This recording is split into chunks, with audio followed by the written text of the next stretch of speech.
Africa. The host is still continuing about South Africa. We were talking about Africans until you guys. Noise, stupid girl. Hi. Please. Okay, guys, hold on, peace. Now, let there be decorum. I know this platform as a platform for African unity. And I beg you, there must be order, there must be decorum. It's not a choir, we cannot talk together, and I'm sure all of us are here as adults. Throwing insults won't show anything, shouting at each other won't give us or take us any further than what we are doing. Let there be decorum. Now, I'll request Chris, I can even do that, because I have rights on his live, that let's have a decorum. We will give each and every one 3 minutes. That 3 minutes, he or she will submit whatever on her throat. Then the next one, it will be better now. I just spoken. It will be Belshazzar, delivered, Love, Lydia, Simba, Tabo, and Miss whatever. I don't see the whole name. It will start like that. As soon as my time is over, you will have 3 minutes.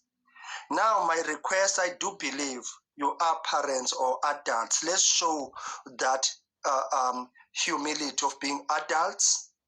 Let's show that decorum and that respect among each other. If it's too much of me to ask, I will request you because you choose not to belong to this. No insults, no throwing of any words that won't be accepted here. This platform, when we were part of it or are part of it, we talk about African unity. We invite guests and we invite people from outside this country. My worry, if now they want to come in and hear this, that's what the enemy wants, to be on each other's throat. And we are serving now on their mercy when we are on each other's throat. Again, my request is, now as soon as my time is over, I'll spare Chris. It will be Balthazar, delivered, Love. There's no one in the open space. Simba, there's Boom or Born for whatever. Then there is Simba. There's Lerato. There's Miss whatever. Now I'm left with 60 seconds. Belshazzar, be ready for your time. Let's keep this time, Chris, rolling at night. It will be Belshazzar after me. I'll moderate up until we find the quorum and we find each other. And if you are swearing, I will mute you or take you out myself. Now, Belshazzar, come in. All right. Thank you. All I have to say is, in the midst of all emotions and all that, we need to know, we need to see the bigger picture as Black people. We have challenges in life, challenges in each and every country and all that. And this platform, like the previous person said, is not about South Africa. We are not discussing Dudulas and all that. We are discussing Africa here.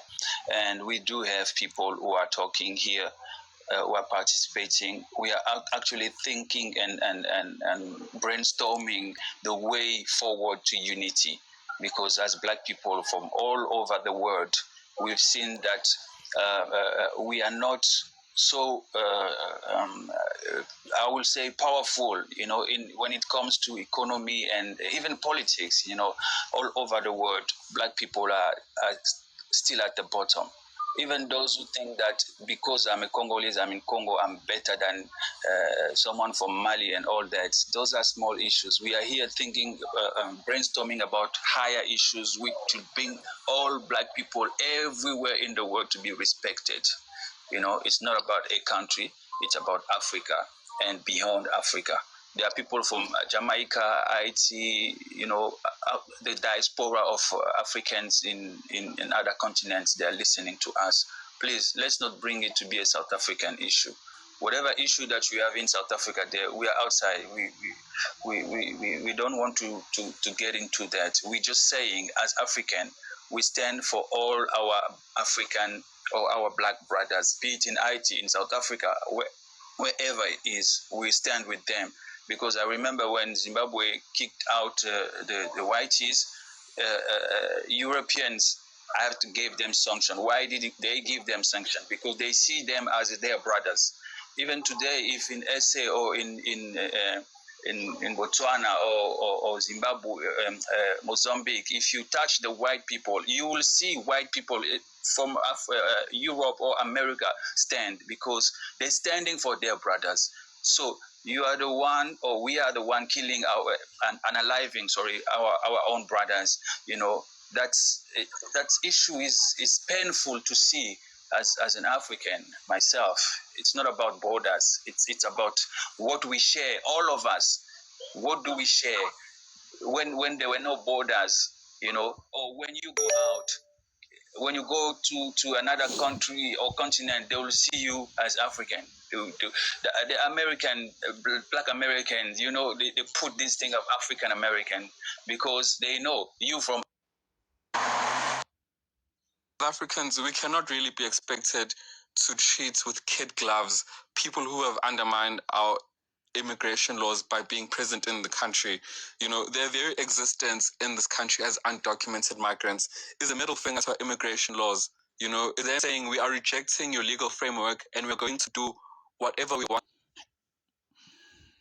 Please, thank you. And now it's delivered. People, I want to say, lay the rules of the ground. We are talking about African unity. Mr. Lois. Hold on, Chris. Please. Yes, Chris. I want to say something, please. Caution Mad Jesus so that she can't go out of order. Yeah, we understand her situation, but she have to understand us too. Please. Yeah. Okay, hold on. Because I said the rules. Guys, I'm not rude. You hear, I'm calm. I'm accepting. The topic is African unity, and we don't talk about, nobody will say or has said and will say we must unite in South Africa. We talk about 54 states of Africa united, having one military, one currency, one. We don't want that. Hold on, Sissy. Hold on. Be able to trade among each other. That's a topic. And anyone who gets out of topic or who is insultive, guys, I will take control. I'm giving you now, deliver Jesus. I'm giving her time. I'm timing her now. Her time starts now. We don't want that. Nigerians, Zimbabweans, Togolese, Cameroonian, go back to your country. Use the military to fix the governance. Fight for your country. If you have to, be unalived, just like our forefathers were. But you will not come and unite here when you have not united in your own country. Fix the problem of tribalism in Zimbabwe, Nigeria, and so forth. Fix your own countries. Then we can unite. We are not going to inherit bad governance. All these countries with all kinds of bad governance. We're not going to do that. We are not a home. We are not a shelter. We are not. You are all deliver Jesus. Deliver Jesus. I'll give back again your 3 minutes. People, I beg you, with all eloquence. If you don't hear me, I'll repeat myself. Hold on, Chris. No, Lois, no. I'll give her time. I'll give her time. No, I want to say something. Okay, Chris, come Yes, I understand. She will not understand you. She will not understand you. We got information that she ran away from a mental home, so we understand her. Insulting me, to demean me, and I'm not going to stop. Sorry, Chris, I don't like that. Delivered, my sister. Listen, my sister. I'll give you back your 3 minutes. I'm in control. Guys, we say, I want you to listen. I'm saying this. I'm a proud-born South African. Nobody says they must unite in South Africa. Let me elaborate. every country must be industrialized in order for it to be able to trade with each other. We, like the Sahel states, Burkina Faso, Mali, and Niger, soon Chad is going to join them. Possibly Ghana is going to join them. We want that unity because they are able, though they are sanctioned by the world, life goes on. They are in charge of their gold, they are in charge of their lithium, they are in charge of their cobalt, they are in charge of their agricultural produce. They are in control. Now, if we can have that model in the whole Africa, we'll be richer than Europe that doesn't want that. That's what we're discussing. We are not talking about people who are in South Africa. We don't want to demean this. We've been in this platform for quite some time. Now, I'm giving back again, delivered, Jesus, your 3 minutes. I don't want to interject. I want us to stay on topic. African unity. If it's not what you're going to talk about, you are welcome to leave us, or you will find a way. We won't be prejudiced against you, but the topic is that. I'm giving back your 3 minutes, my sister. I'm timing you again. Yeah, very good, Lois. After I finish my 3 minutes, I will leave because I don't believe in African unity. I don't believe that we can my sister, my allow sister. Me to finish my 3 minutes. You don't have to. If you don't believe, you are in a wrong platform. Allow me to finish my 3 minutes. No. Allow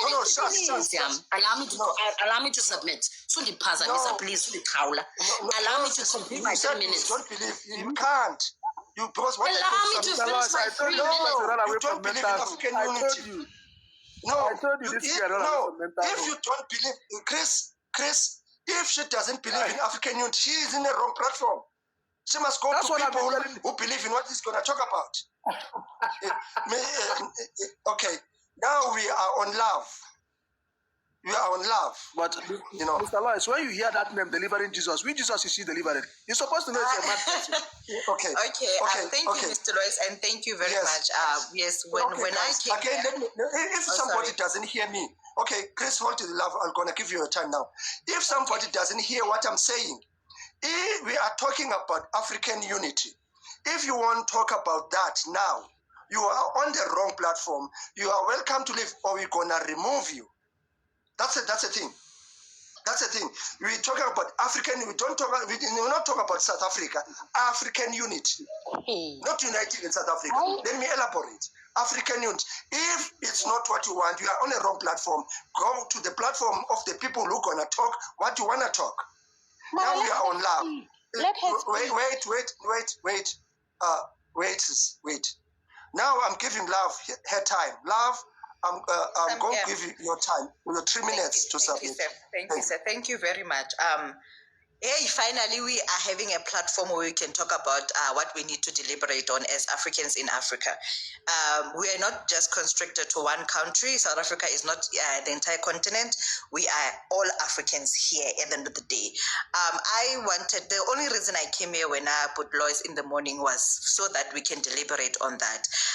The time where Zimbabwe actually was sanctioned and all that happened after the leadership of our President Robert Mugabe, I lost hope in the idea of Africa uniting.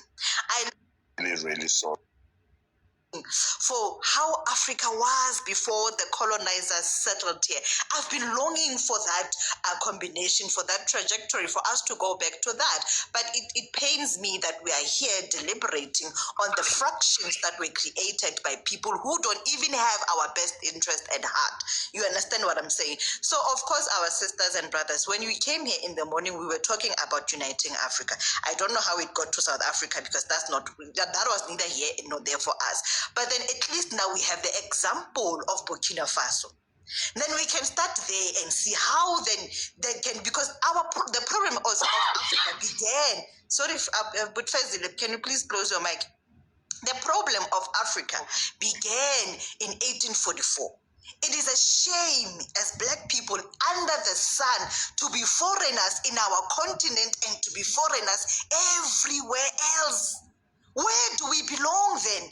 Because the Chinese have China, Indians have India, all the other groups groups of people have their own continents. We are the only ones who are foreigners in our own continent, and we are foreigners everywhere else. Doesn't that shame you? Doesn't that bother you? Before you open your lips and call somebody who looks exactly like you a foreigner, ask yourselves what goes on into your head. We have to admit that the deliberation of the Mzungus and their fractioning of Africa contributed to that. But we are here now, my brothers and sisters. We are here now. Can we find a way back there? Because all these issues that you guys are raising are neither here nor there. They're not going to help us. They're not taking us anywhere. Because South Africa is not an island. South Africa is part of Africa. And then we need to rise as Africans, the big giant that Africa is. Because now if we're going to have country problems and circulate on that and make them a continental problem, we are missing the point. We are missing the point. Where we need to start is, how do we go back to pre-1844? Thank you. That is my submission. Thank you, Sisi. I like what you just said. I will give now Born for Great. Tap the screen, please. Double tap the screen. Yes, okay, Chris. Now I'll give a Born for Great. Why, guys? Let me tell you before I give Born for Great. Europe is thriving and succeeding because the dollar, the pound, the euro are backed by our minerals, while we are in poor on each other's throat. Because these people, they thrive on us divided. They fragmented us for them to benefit in Berlin Conference. Now we are embracing what we were not there to negotiate at first. We were not there to negotiate in the Berlin Conference, but we are the victims of it, and now we are still embracing it. And now it's working in smaller scales. We are on each other's throat while they are looting our minerals. They are leaving our countries raw, and we buy them as American Sweet, Gold City, and also Stans and all these companies. And they're not South Africans. The only thing, or Africans, the only thing they create in every state is you are only extractors in Africa. We need to wake up. Born for Great, it's your turn, sir. Your time is going to start now. Born for Great. Thanks for the opportunity again. My point was, even when we were talking about the whole commotion that was happening, the Constitution and the white men are the enemy of Africa. And until we have that perspective as a whole, I think that's the foundation of our revolution, or a collective revolution. Because now you find everyone oyenza any kind of illegal thing, whatever, migrant, whatever, they're using the Constitution to do that. Yeah, so at the end of the day, but the bigger picture, whatever you do when you're using the Constitution as umuntu omnyama, it still benefits the enemy, which is still benefiting even today. So now what we find when it comes to revolution in the whole entire state of Africa, so we glorify and we honor what the Sahel state has done in the past years and is still doing. They didn't beg for freedom. They took things to their own hands, and they changed things. So, but now what happens here in South Africa when we see even our president is captured, Agafani Ibrahim, and now we, the foundation, people who are in the bottom of the pyramid, take things in our own hands. We start to see even our own brothers who came here for refugee, who came here seeking for help, who came here seeking for survival and all of that, now are also part of the problem. They are the ones who are benefiting by selling these things to us because they make them more richer. So what happens in that case? That is my problem, Here in South Africa, if now we're trying to implement what Burkina Faso has been doing to take things in their own hands. One for great. Born for Great, I'll give you your 1 minute that is left. Listen, bro, I don't want this to be reduced in one country. Yes, I'm not. Hold on, sir. Hold on, sir. I'm not xenophobic. I'm not Afrophobic. I'm for African unity. And Chris, Africa for Africans. That's what, if you read him, every time we meet here, we talk about that. I'm going to give you 1 minute, actually. I don't want this to be reduced in this country. I want us to talk. That's why we have Balchaza.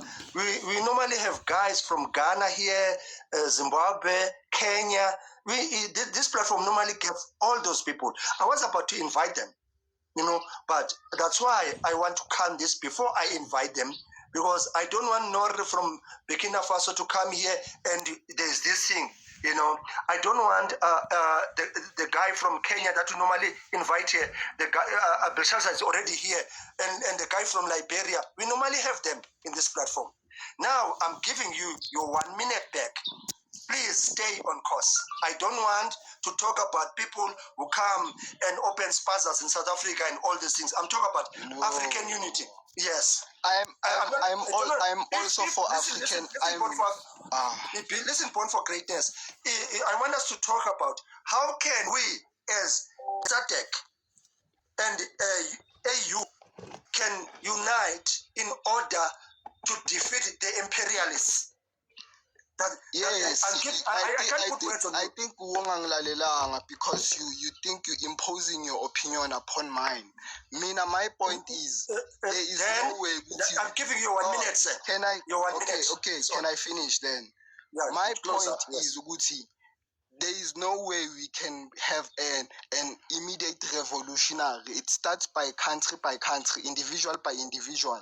Even in Oguba woke awareness omuntu, it starts by individual. That's how the Sahel states has started the movement. Uguti ingaqala by country. So in that state, Uguti, here in South Africa, if we're trying to implement what Ibrahim has done, and we take things to our own hands, we say, Siyabona ukuthi there's no way ukuthi Ramaphosa can be our help at this point. Let us take things to our hands.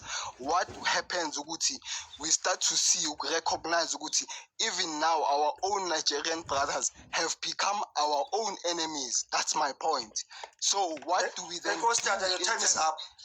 Your time is up, sir. Thank you. Simba, are you there? But I'm not even done my point. No, Tata, your time is up. Let's respect that. Your time is up. Simba, we're gonna take you down. If not, it's Lerato. Then Miss Shaz was on the place of Fezile. Then it will be Lerato, then Miss Shaz, then Fezile.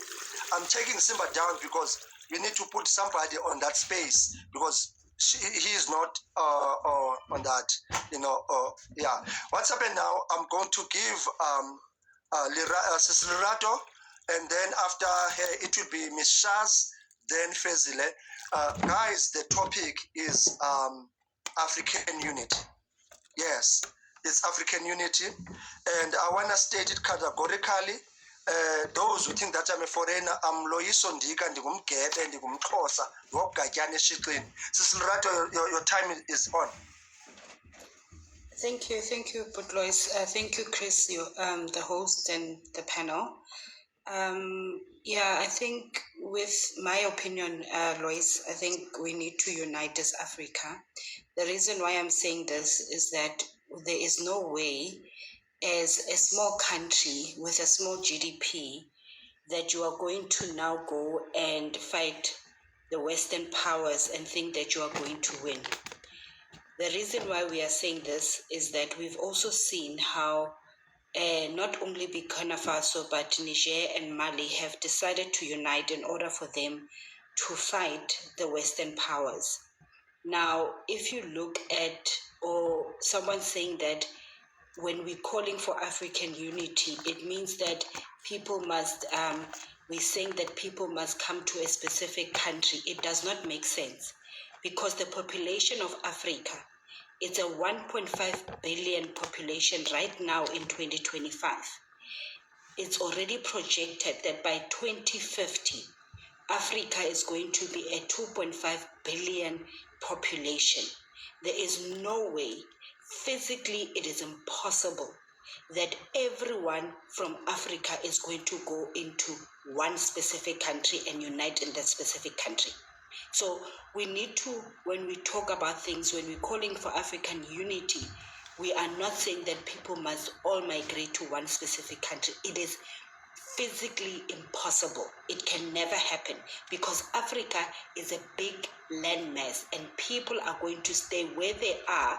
But what we are saying is, let's unite our military, let's unite our economies, because in that way we are able to fight so that the unemployment, the diseases, whatever is in Africa should stop. And the reason we're also saying Africa must unite is because the minerals that we have are the minerals that the Western powers are using to boost their own economy. The reason why America is going into Iran is because of oil. It's not because Iran has nuclear weapons. It's because of oil.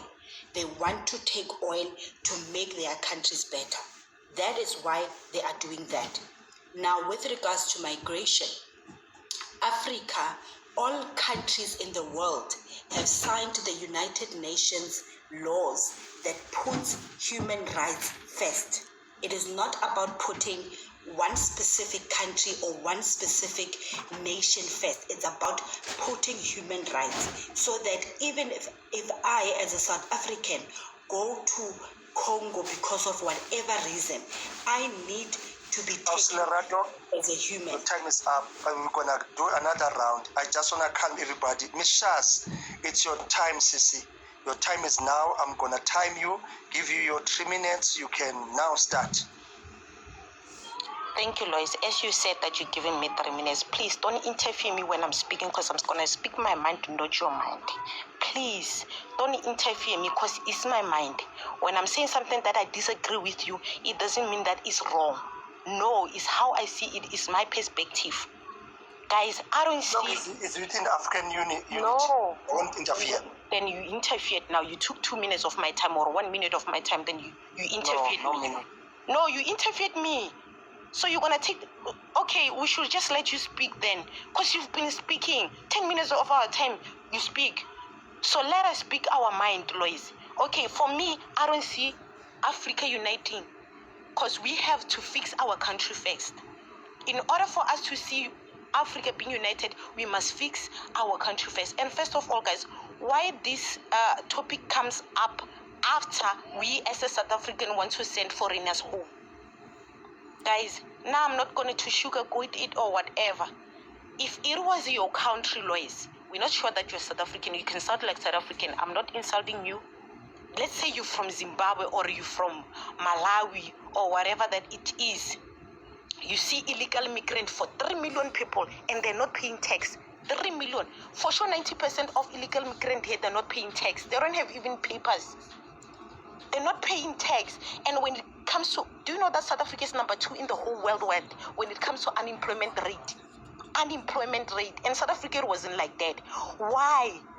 It's because of you guys are here. There's no unity in Africa if we don't fix our countries. Everyone must go back to their own country and fix. We start from 1, not from 10. We can't go from 10 without starting from 1. We start from 1 and we're going to go from 10.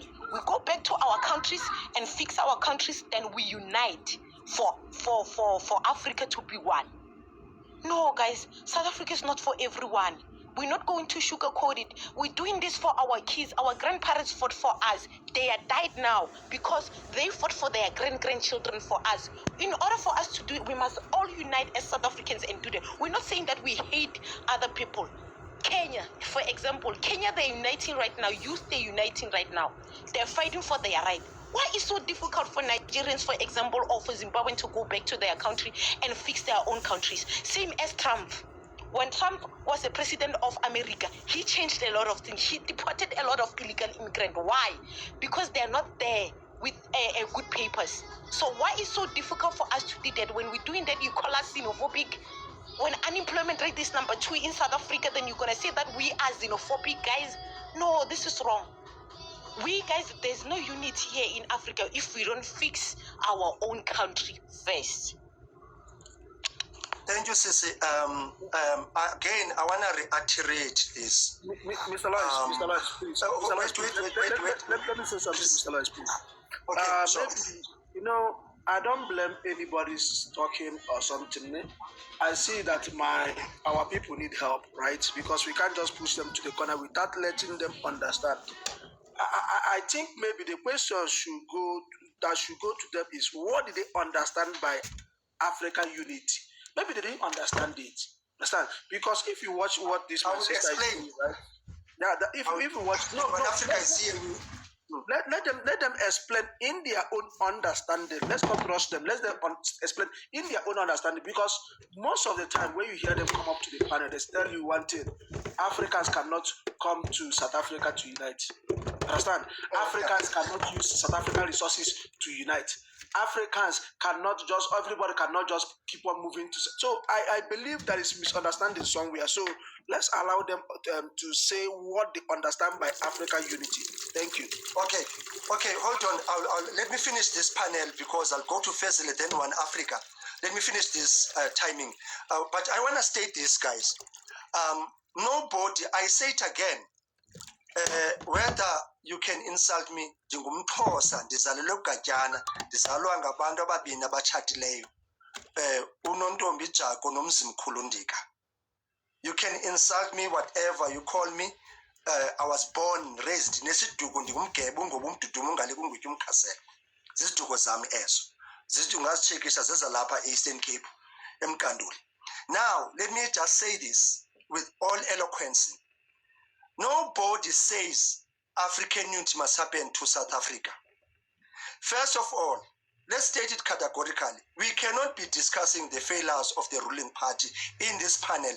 There are panels, and this panel was informed after the Dudula movement, or people who think otherwise. It has been there. We've been discussing this. As I'm saying that, we normally have people from outside the borders of South Africa. We discuss this. One Africa is going to say that after I give Ubud Fezile this. We just need to understand. We're not saying, and also when we invite these people, we listen to them. The likes of Mutapa Pere, the likes of Nor, I can mention some the guys from Kenya, Liberia, some from Ghana, all the people, even from Jamaica, people from diaspora. We invite them so that we can hear them, so that we can combine one thing, so that we can have one understanding of what does it mean. We don't say about people who come to South Africa, we don't reduce this to that. We're talking about Africa outside, the whole 54 states, not South Africa as a country. And I say, if you don't believe in African unity, please, there are people, I can tell you now, they are online, who believe, they call themselves Dudulas and everything. You are welcome to go to them. In this platform, you are misplaced. That's my request. I'm giving Fezile now time. Fezile, it's your time, sir. Thank you very much, sir. First and foremost, you might think like I'm in South Africa, but I'm in Zambia because I'm Nguni from Zambia. That's the reason I'm here. Yes, the thing of Africa Unite really needs to be implemented. The reason being, because the Europeans, how they are united. For instance, Germany, France, whatever countries, they do not use passport to go in the other country. But why us, Tina, like the South SADC country, we use passports. For instance, for me to come to South Africa, I have to use a passport, and yet I'm Africa. So we need to unite Africa by removing the borders first, and when we remove the borders, then we even maintain our how to move our migration. We cannot, because because there are no borders, I have to move anyhow now. I have to settle in South Africa. I have to do what? All we want is just to have the borderless and remain normal as Africans. Whatever happens to an African brother, I have to be there for an African because he's my African brother. Why the whites, if something is happening, for instance, the Afrikaners, when something they were told, like Afrikaners are being killed, why did Trump come to their aid? Because they're whites. So why us as Africans cannot help one another? If we can have one passport, one military, one everything, and meaning that Africa, we can be united. Sometime back in Libya, I think should be the late president for Libya wanted to unite Africa. He was eliminated. That was a good thing that Africa can be. Everything these guys in the other outside Africa they're using is they're using all the resources from Africa.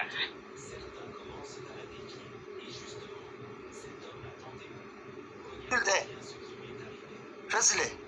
Are you still there, Fezi? No. Oh, I think something happened. Okay. Fezile, your network. Your network. There was a call coming in. Oh, okay, sure. Continue. Yes. So if those Americans wants to buy minerals from here, we are supposed to benefit rather than them just getting them and being rich that side.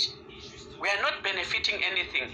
For us to go to America, those people have put a margin whereby we have to do this. Them, they just come in Africa without visas. Okay, first your time is up, sir. Your time is up. You know, okay. You know what? Okay, then go start. Can you please mute your mic? I want to say this. First, let's touch on something.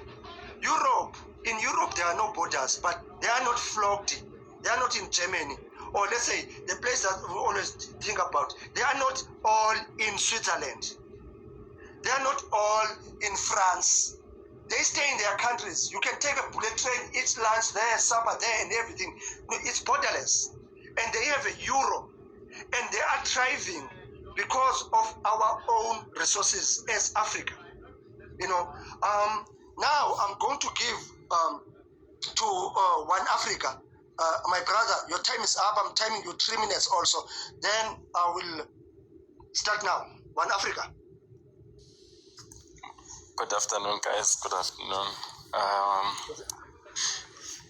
Interesting. Yeah, it's actually so depressing, and to hear people who still wants to push the narrative that when we unite in Africa, why do you want to unite in South Africa? South Africa is actually, I've been doing research. South Africa doesn't even have more immigrants as compared to Uganda, even as compared to Kenya. The only reason why South Africa will beat these other African countries is because majority or the portion of immigrants coming to South Africa is the Mzungus. But if you are going to look at the Africans in general, South Africa does not beat Uganda, does not beat Kenya. But it's funny how our people sometimes have this illusion that everyone wants to come to South Africa. Do your research and see how many people are going to Uganda in terms of immigrants, how many people are going to Kenya in terms of immigrants. Just remove the Mzungus. The only reason why the number of South Africa goes up is because of the Mzungus. Because South Africa is receiving both European immigrants and African immigrants. Just to clarify this. Secondly, the other thing that needs to be cleared in this place is that the discussion of Pan-Africanism is not started in South Africa. It does not have its genesis in South Africa. We know where it starts, and I do not go to that history. And secondly, we are not even close to try and make the discussion of Pan-Africanism even much solid. I think that the Zaire state beats us when it comes to the issue of Africa unity. They have demonstrated it and they've put it in practice. So I don't understand the illusion of these Dudula people to think that why is that this unit of Africa is spoken of in South Africa? It's not spoken of in South Africa. We're not even close to that discussion. We're even far behind of it. So it's important to clarify this kind of, sort of to use the word stupid. They're stupid, ignoramus, uneducated ideas that some people want to throw here online because of lack of knowledge and understanding of what's happening in the world. It's problematic if you have not traveled outside the borders, because you think that everything that evolves around you, everything that you see around you is what makes everything matter. There is more to what South Africa is. Yes, South Africa is beautiful. South Africa is one of the biggest GDP in Africa, but you see, Nigeria is actually there. Egypt is there, but you don't see them complaining about all these things that our fellow South Africans are complaining about. But you don't see Nigerians throwing tantam on social media about this whole thing. Why Africa, my brother, your time is up. I just want to maintain some discipline here. Thank you. Thank you. Listen now. Yes, I'm going to do the round. I will start from Chris.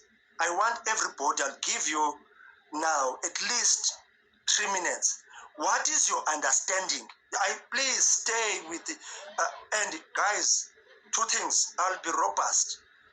What is your understanding of African unity? I don't say South African unity or immigration. What is your understanding of African unity? I'll start with Chris, Balthazar, Miss Shaz, Love, Born for Great, One Africa, Cecil Rato, and I'll talk in between. And Uncle Gray also will speak. What is your understanding of African unity? What is your understanding of African unity? That is my question. Chris, what is your understanding of African unity? Okay, thank you, Mr. Lois. Anyway, I don't have much to say because I know a lot of people that are going to say it right is there. I'm just waiting for Matt Jesus. Okay, hold on. You can pass you, Chris. Balthazar, what is your understanding of African unity? My understanding of Africa unity is this. We are one people. As black people first, that's what I'm saying. Allow me to take it to race, because that's how it is, and that's how we've seen outside. There was someone saying yesterday or before yesterday that when we're outside in America and in Europe, when they see a black person, when they ask you, "Oh, you're from Africa? How's your country?" So they see Africa as a one entity. So, someone said, their forefathers forgot to tell them that they divided Africa. They are the one who put the borders. For me, African unity is me being able to travel on the continent, not illegally. I should have my ID or my passport, but travel. Like now, I can get in a plane to go to Kenya without a problem, and then when I'm there, do what Kenyan law allow me to do. And if I fail to do so, the law will deal with me. But the one thing that I don't like or I don't want is to see me as a black person fighting another person. I'm in Brazzaville now. There are people from Mali, from wherever. Some of them don't have papers, As long as, they are not doing wrong things, I don't see myself going to chase people or fight people. It's the role of the police, it's the role of the Home Affairs Department to do that. So when we're talking about unity, we're talking about being free to travel all over the continent, being free to go to another place if you find yourself better there. Because there can be someone, because we always bring this thing of this economy is higher than this one. But so there are some people who leave their bigger economy to go and live in a smaller economy because they find something there. They can find love, they find a climate and whatever. Because why would an Englishman leave his country, which is developed, to come to South Africa? Maybe there's something that he's seeing there, you know? They can travel freely. That's what irritates him the most. A French person can easily come to South Africa than a Zimbabwean or a Congolese. A French person can easily come to Congo here, but me to go there, it's a big problem. So the same big problem I'm finding to go to France or Germany, the same big problem I'll find to go to Cameroon or Nigeria. So for me, it's like, what is this blockage between us here on the land, on the continent? That's what I see about unity of Africa. The unity of... Yes. Yes, sir. Yeah, your time is up. You're going to be given another time. If you have a note to... Yeah, sure. I'm going to... Asulato, please mute your mic. Asulato, just mute your mic. Can you listen? Sorry, I want to answer. I'm going to leave and then I'll come back. Okay, you can answer that. Okay.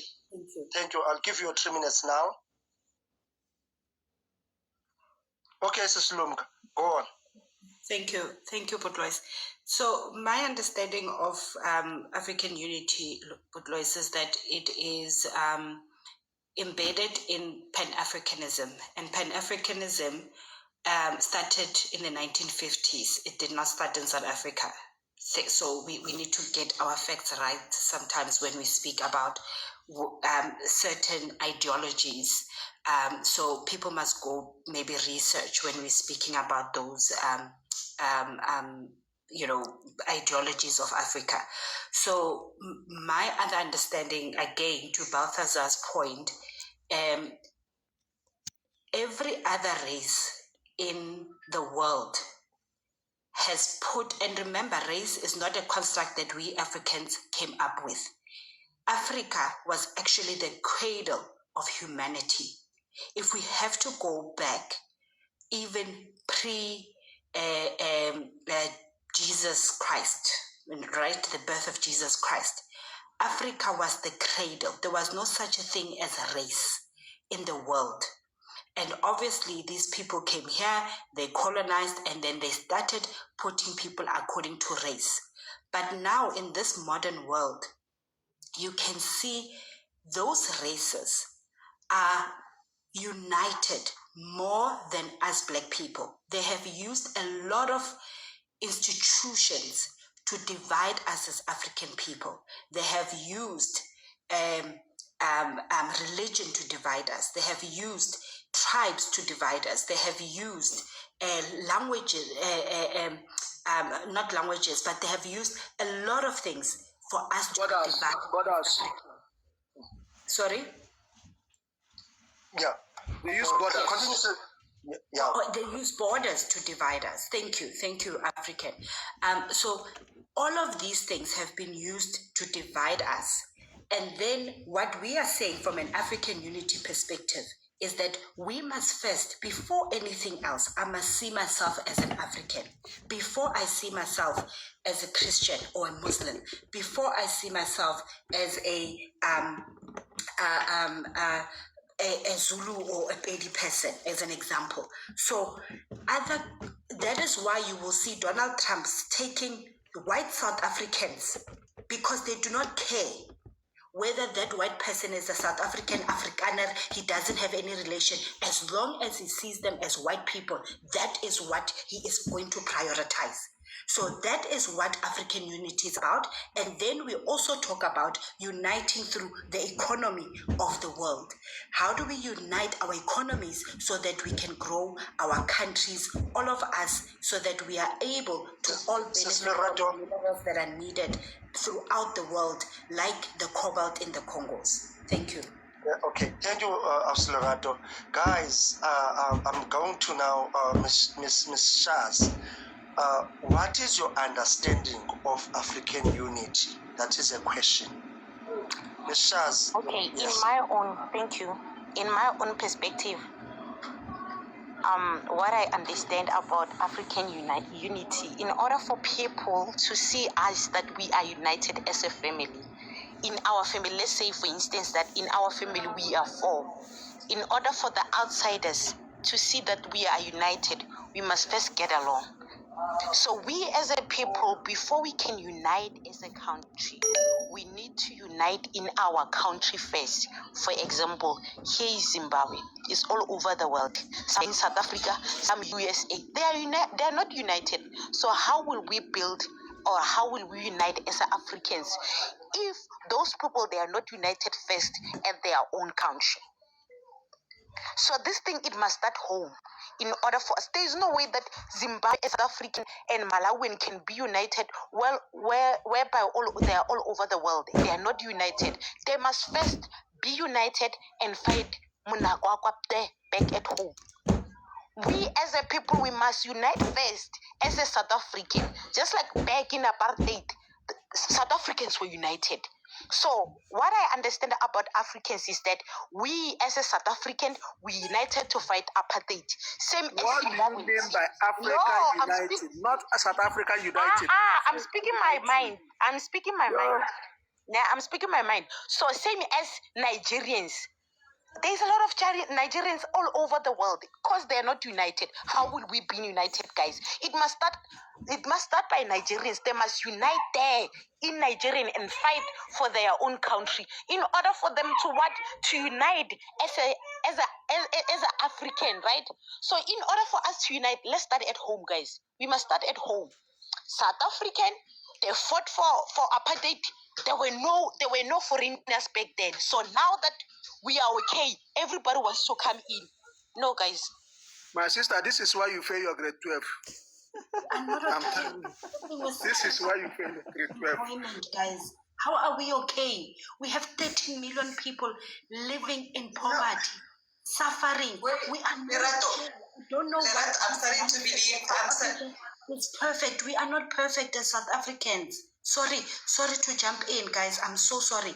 But this thing of making South Africa as if it's the most perfect country, we are not perfect.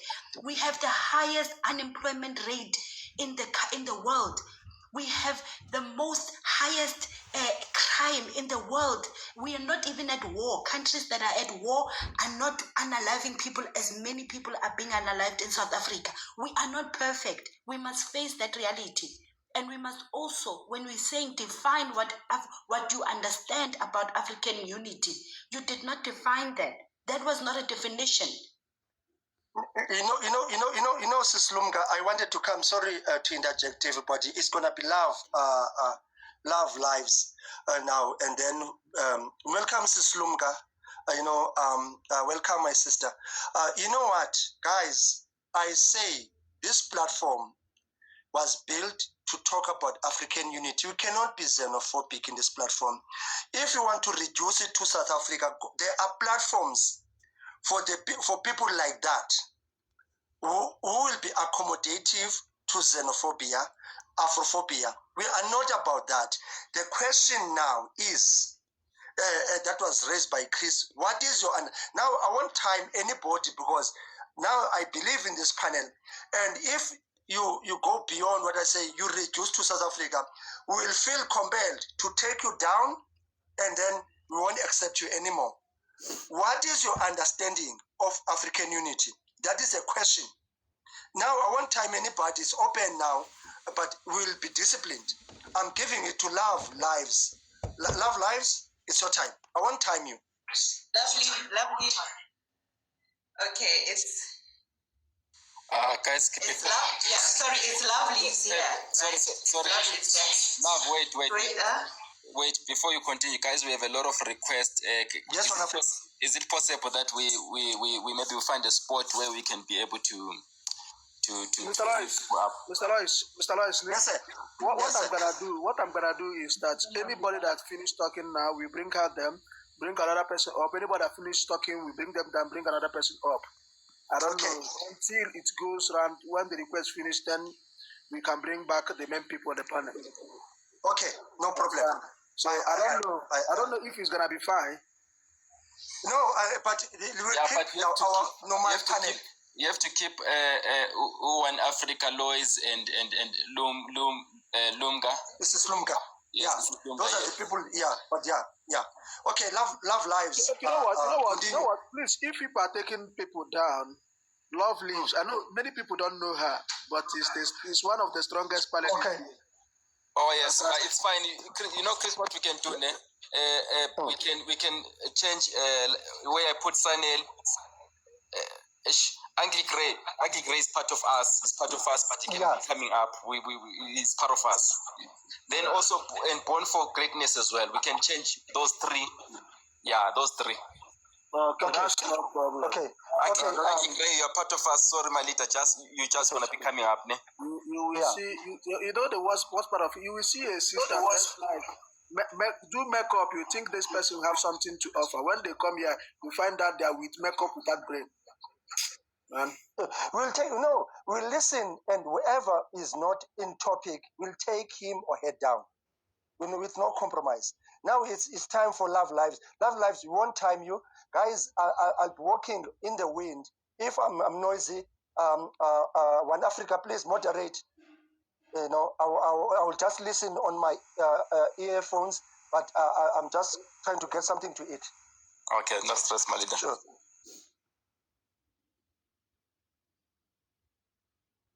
Can I communicate?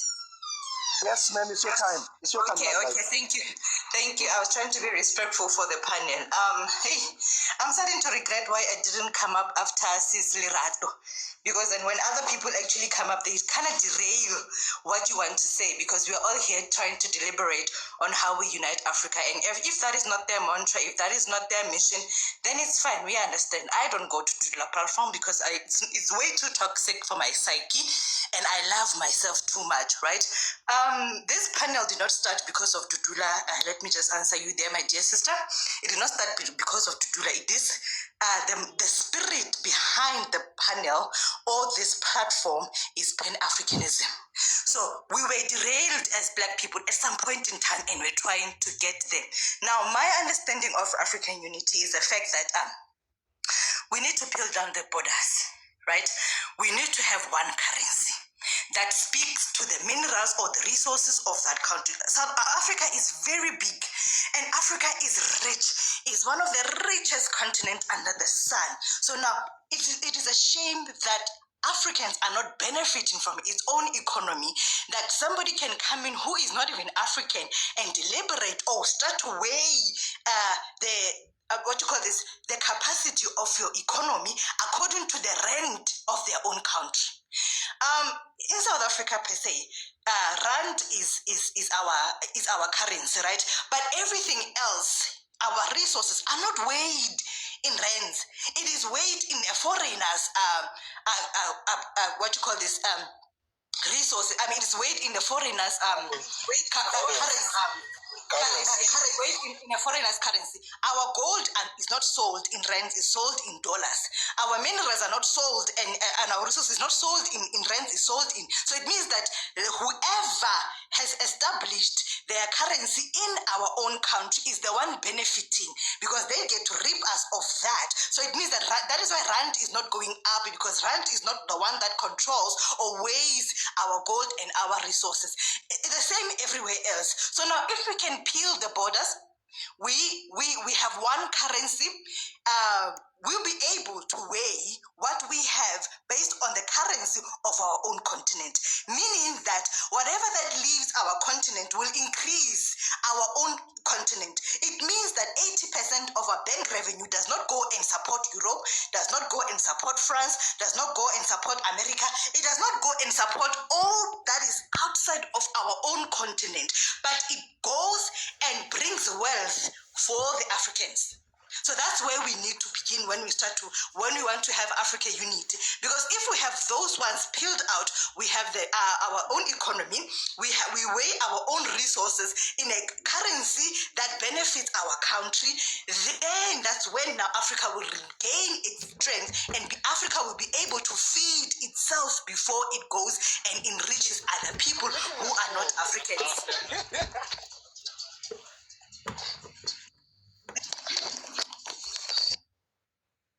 I thought somebody was coming in, MT was coming in, but I would like to park here for now, my leaders. Somebody can come in and correct me. Maybe if I can.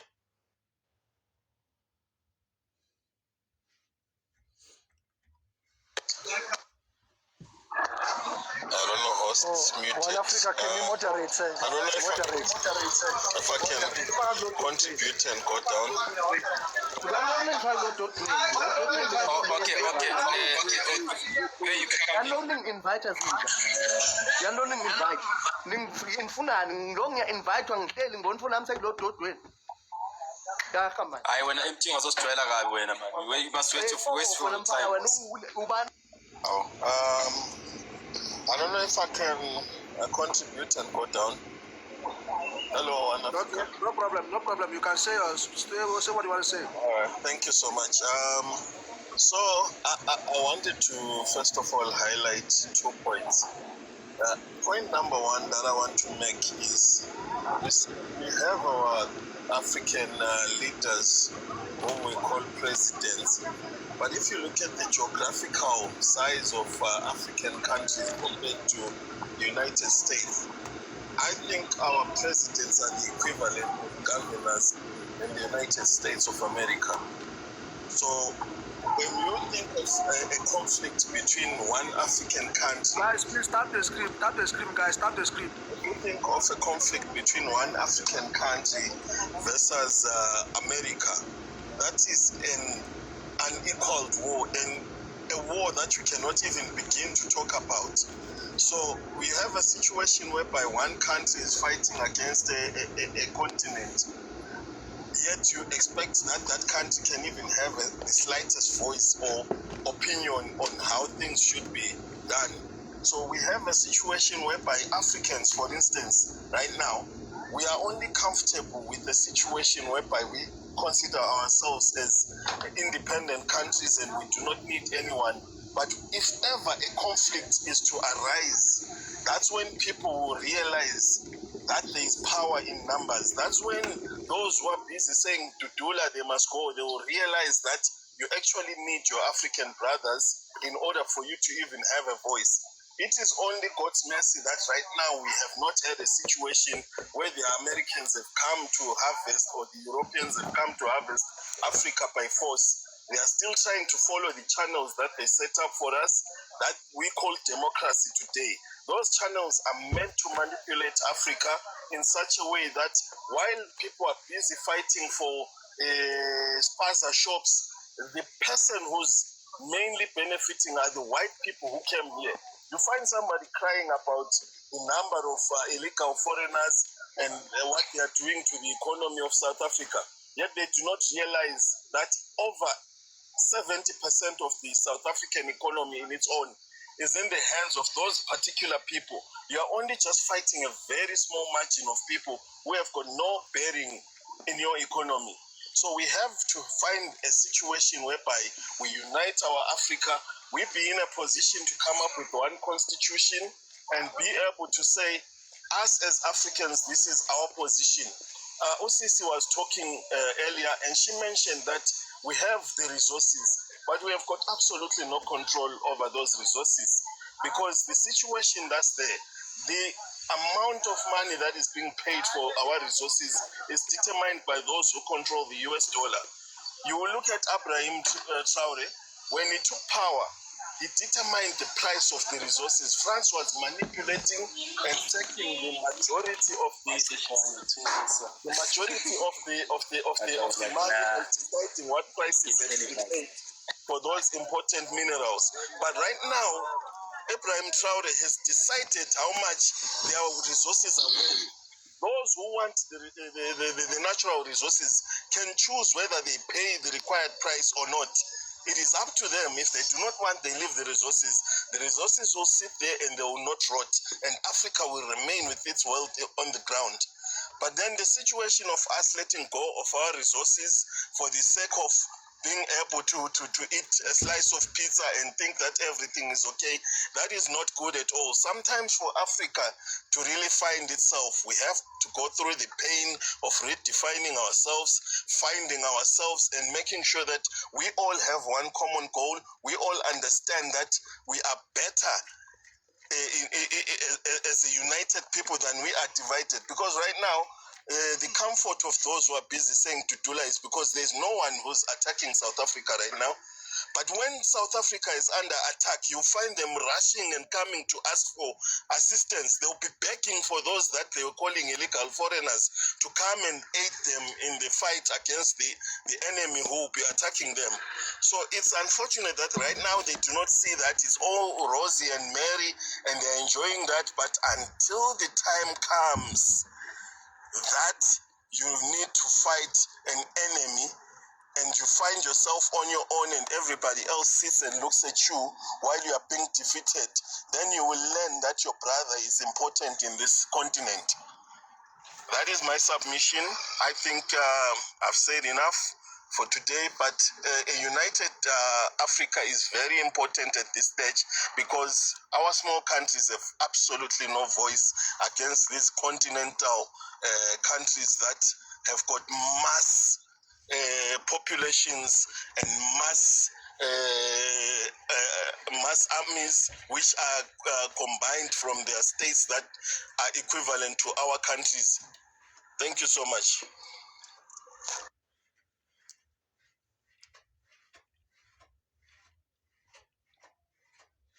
Okay, thank you, leadership. Thank you so much. I think we're going to Sanele.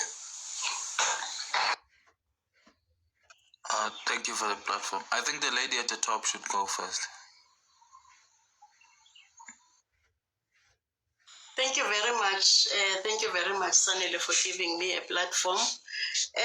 To me, African unity, it's everything about taking independence as Africans, and making Africa great again as we used to live.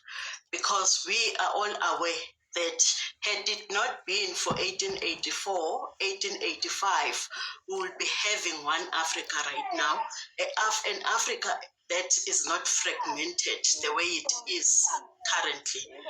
And we know that there was a reason why they made sure that they divide it.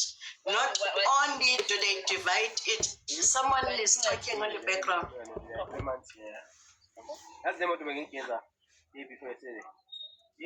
Nkonza, can you please? Yes. They knew, not only did they use borders, but they also used e-languages. We know that right now it's going to be even difficult for an African in Burkina Faso to communicate with a South African, because there's French, Africans fluent in French in Mozambique, Africans fluent in Portuguese, and there will be lack of communication. And how better can we do this? Making sure that Africa becomes the way it was structured to be. What we don't understand is the fact that these coastal areas, these oceans, they don't belong to a single country. Africa wasn't structured in that manner. These coasts, they are a gateway for Africa to access the outside world, all the way wherever the ocean can take them to. And it cannot be that we in the southern regions, especially South Africa, can confidently think that one day Africans will not actually claim what is also theirs, because these gateways, they belong to Africa as a whole. We are at the tip of Africa. That is why I always come against us being divided, because if anything happens, where do you run to?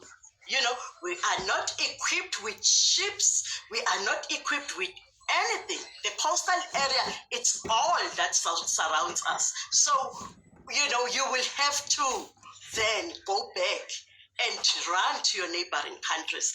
And you know what? It is okay to sit here and think that it will never happen to me. But let me tell you, that is why we need to unite, so that anything happens, then you know where to run to. So we need to make sure that not only do we equip ourselves individually, everybody gets equipped. Everybody gets equipped. And honestly, I don't know why people will even be against having the same currency, because that's exactly what will deter the so-called influx. If at all I have to come to another country just because the rand weighs more than my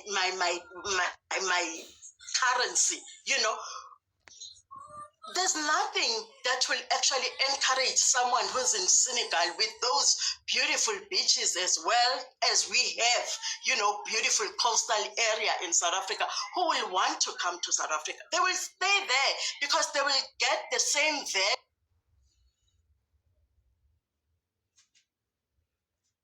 If, you know, because we have to come all the time to these lives and start all over again in case there were people who didn't.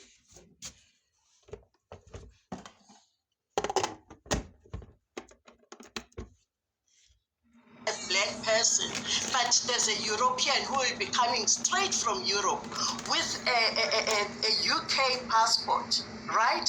And just go through the customs, but you have to do, because first of all, you are black. It's even worse if you are darker than the light-skinned people.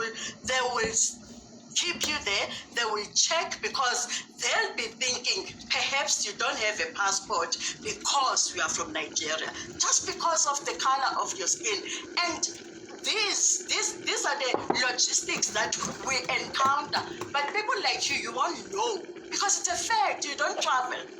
You don't travel, so you don't experience this. You don't experience the pain of a European walking straight down the queue, and you have to stand because you are suspected, because you might be from Nigeria, because you don't have a visa. So guys, it's a lot. It's multifaceted, this issue. It's not only about we have to like each other. Chances are, the people you don't like, you'll never even come across their paths anyway. The people you don't like, you'll never even cross their paths anyway. I don't like some people, but I'm in South Africa and I'm getting the same benefits that everybody is getting. And you know what? We've been here before. I'm sorry, Lois, you said I mustn't mention country, but we are a good example, Tina, in South Africa, whereby there were people who spoke like this when the TBVC states during apartheid. By the way, for those who don't know what TBVC states were, these were South Africa was equally divided, exactly like Africa. You will get people who are from Ciskei and Transkei saying, I'm going to South Africa when they are going to Port Elizabeth. You will get people from Venda and Bophuthatswana who were, there were borders even there, who will be saying, I'm going to South Africa, going to Joburg. So what I'm saying to you, when there was a proposal of us uniting, there were people who were Zulus, who were Xhosas, who were vendors, who were Tswanas, who said, how are we going to live with these people? They don't eat the same food, they don't practice the same practices. How are we going to integrate? You know, there were people like right now who said, you know, we have to like each other first. You're all that. But look at us. We're a good example now that we can really, you know, we can really get together and understand each other. So what I'm saying is, Africans, we want to reclaim our dignity. Mostly, we want to make sure that we get our minerals. It is very imperative. We know that the West is totally against us uniting. That is why you've seen them attacking Traore left, right, and center. And they will never stop. They'll keep on trying. So we want to make sure that when we depart at some point, you and your grandchildren, at least the generation to come that is African, they know how to protect themselves. They know how to protect Africa. Aren't you tired of seeing your brothers and sisters trying to go and find wealth, follow their minerals to Europe and drown on those seas? Guys, we need to love each other. We need to love each other. The fact that you are comfortable, you are a middle class, you are in a bond house, it's very limiting, because it has happened in South Africa whereby the Ruperts, the capitalists, they decided to play around with the rent. And that left so many people homeless because they had to sell their houses, they had to sell their cars because of the interest rates. And if at all you think in South Africa we are all good and great, blacks in South Africa are paying more interest rates than white people. You can honestly be delusional about the what is this Rainbow Nation thing? It's all goody. It is not. And that is why we have to know that we are no better than other Africans. Yes, illegality, it's wrong. No one condones people coming to end. We respect, disclaimer, we respect these borders because they exist and it's the law, it's rules, right? Otherwise, we want them out as soon as possible because Africa was never created. That means we still allow white people who came from somewhere we don't know and dictating to us in 1884 that we're gonna comply with the borders. So no one on this platform is condoning illegality. But what we are saying is we know what causes people ended up being in countries without documentation. And therefore, we should be cognizant of that it could be anything, and we cannot be cruel and treat people with cruelty, because I can tell you, Zimbabwe was once feeding Africa. Zimbabwe dollar was once greater than American dollar. I'm sure you don't know that, and you don't want to know that. But history, it's important for you to visit because it's got a tendency of repeating itself. Right now, it has never been that South Africa sits on 60% of unemployment. So things are changing. And make sure, Uguti, you've got a place to run to, because I can tell you now, if you see big media, if you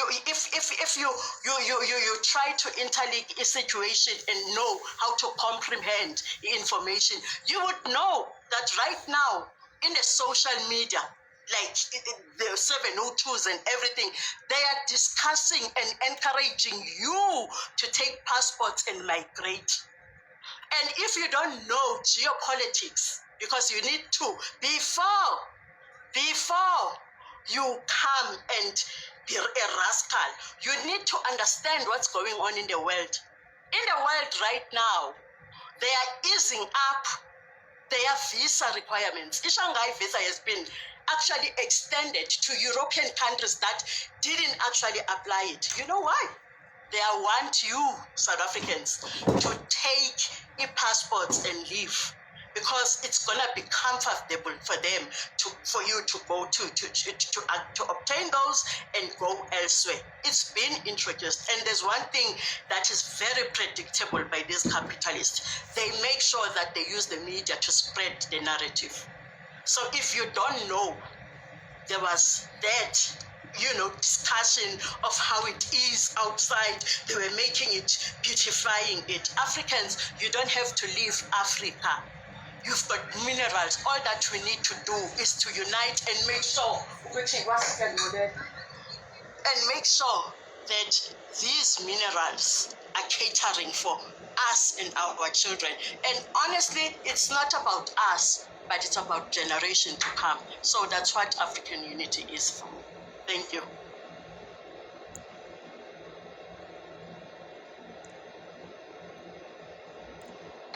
Thank you, comrade. Thank you so much. Patrice, are you back?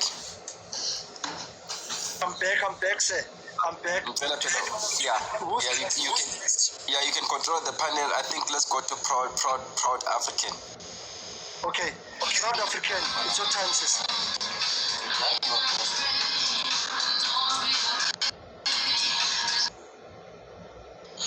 Proud African, are you there, my sister? Or do you want me to unmute your mic? I am here. Hi. Good afternoon, my dear. How are you? I'm okay. How are you? I didn't realize that I did unmute my mic. Anyway, yeah. Thank you for giving me this opportunity to speak on this panel.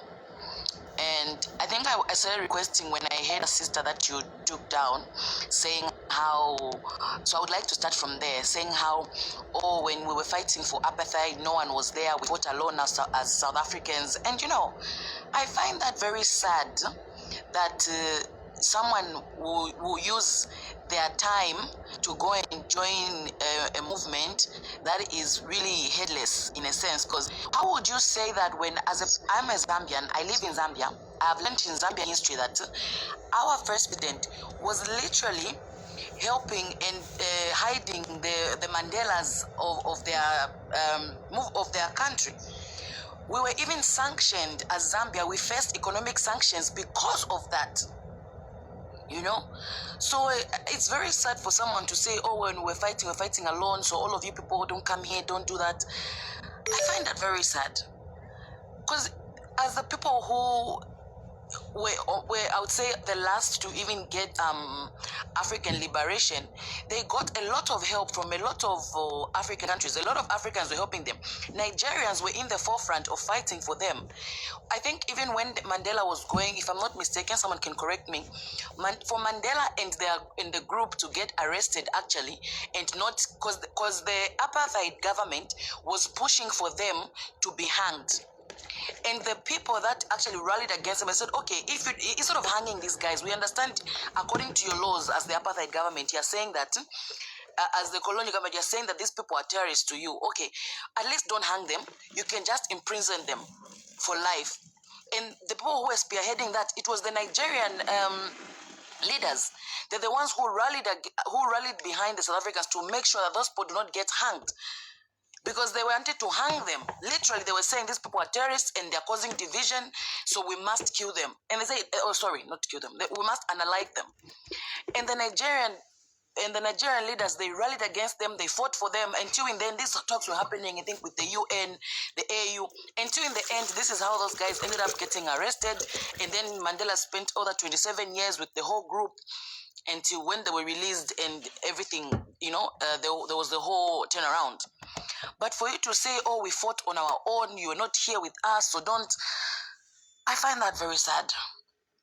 And something else also, I think, even as we are continuing with this movement, I typed down and I said, personally, I beg to differ that as an African, I will consider another African person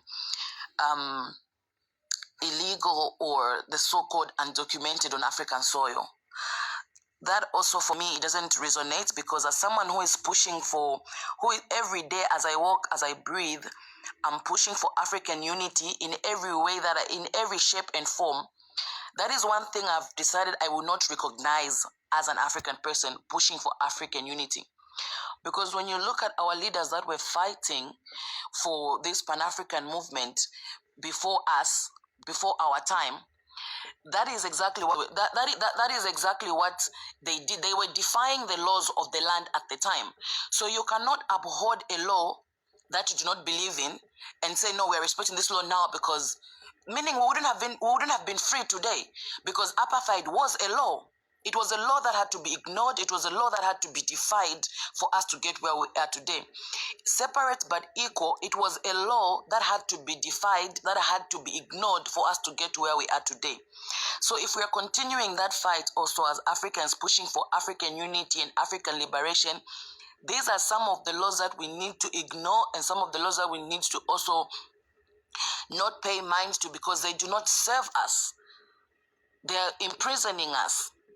So we cannot uphold those and say, you know, we're going to respect them because that's the law of the day. No, we want that law to be overturned. We want that law to not be a law anymore. We don't want it to exist anymore.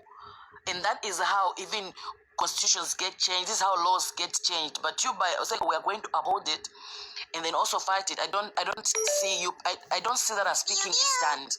I see that as you being neutral, and I don't think being neutral in the face of oppression helps you as the oppressed. It just helps the oppressors. So in taking a stand, I think this illegal immigration and all those things, for me, I don't really pay attention to them.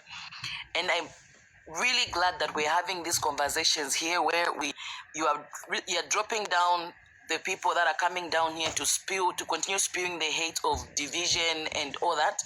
I really appreciate that, because some of the platforms you go to, people say, oh no, let's hear it from every side of the story. And I'm saying, I don't think we should hear every side of the story, because their side of the story doesn't align with us. And this is how we'll keep on pushing each other backwards, because we are being all bureaucratic and being all diplomatic about it and say, oh, let's listen to each other. Our forefathers did that already. They listened, they sat down, they had talks, they were very peaceful and all of those things. And still, where did it lead them? Where did it land them? And here we are still today, asking for a seat at a table that does not want us to be there. So as the people who are saying we want Africa to unite because we want to build our own table as Africans, where we get to dictate what we do with our own minerals. And if we want these minerals to not even be mined because they're not paying us enough for the minerals, we can just leave them in the ground. That's it. The next generation will find them. We are better off than mining them and then releasing them, because one of the things that even these Chinese people are doing with the minerals is when they take them to their countries, they're not even using them right now. They're actually storing them in underground bunkers. So pretty much they're building artificial mines. They're putting them in underground bunkers, sealing it, and they're saying we're going to open this in the next 50 years. We're going to open this in the next 100 years. Meanwhile, here we are unearthing these things. We are unearthing them, and then we're giving it to them so they can go and create their own artificial mines, and then later they will come back and hold this against us. And we're not even benefiting anything from that. And we're not even benefiting. So what really are we doing? So we are better off leaving these things in the ground. We will find our way. There's some people that say, oh no, but you see what happened to Zimbabwe when they chased them. The reason that happened to Zimbabwe is because we were not united. Our leaders were not fighting together with Zimbabwe. That is why Zimbabwe fell. Zimbabwe did not fall because of the sanctions. Zimbabwe fell because we also have African people. We were upholding those sanctions. We were adhering to those sanctions. We were listening to those sanctions. That is why Zimbabwe fell. Zimbabwe did not fail because of the action of kicking out the colonizers. No. They fell because of we, as a collective of Africans, we did not go in the same route and said, what is our stand today? All of us were just looking at my own piece of the pie and thinking, oh, as Zambia, how do I get the Muzungus to like me? Or, let me not align myself with Zimbabwe because they'll think as though I am supporting Zimbabwe. Yes! They must think you're supporting Zimbabwe. In fact, they must not think it. They must know it by your words and by your actions. They must see to say, oh, now that we've sanctioned Zimbabwe, this is how we're supposed to be moving, but we are moving in fear. And people are coming here on this platform trying to spread that fear again. And I'm saying, not today, not in this generation. We must not allow that to continue. We will not be moving in fear anymore and saying, oh, they'll do this to us. Even if we fall to a point of where, when you look at China in their development, all of this propaganda was spewed against China and in the CCP. They were saying, oh, these people, they are very inhumane. They are mistreating, the Chinese Communist Party is mistreating Chinese people. These Chinese people are dying and they are suffering in those factories, working day and night without proper human rights and all of those things. For me, I was like, okay, you people, when these people, they come and work in your own factories in Europe, don't they suffer the same way for minimum wage? In fact, for even less than minimum wage, they are suffering to build your economies. There, you don't see it as inhumane. You don't see it as, against human rights. No, because they're saying, oh no, these people, they're coming here to make a better living for themselves. Okay, Chinese people are building China. They are dying for China.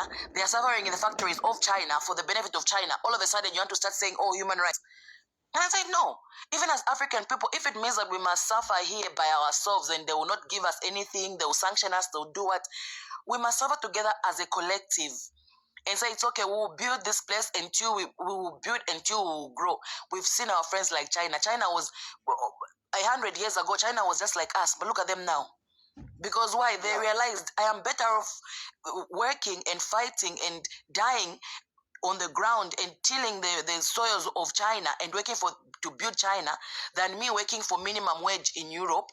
Me working as these toilet cleaners in Europe, you're getting £3 an hour, and then nothing is happening, and you're not even benefiting your life in any way.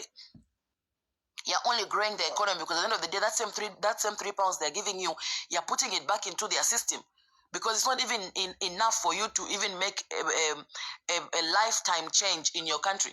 Maybe yes, you buy a small house here and there, but in the long run, what does that do? You still come from a background of people that are impoverished. So I think as Africans, we need. Thank you very much. I'm leaving, host. I'm leaving.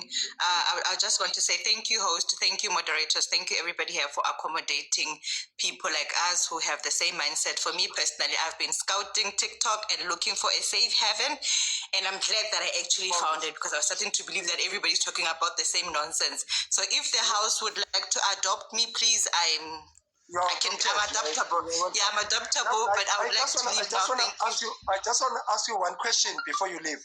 I got into this live. It was flames. What happened? It was flames. What happened? Derailed the conversation and took it to Mabahambe. Now it became a Dudula platform.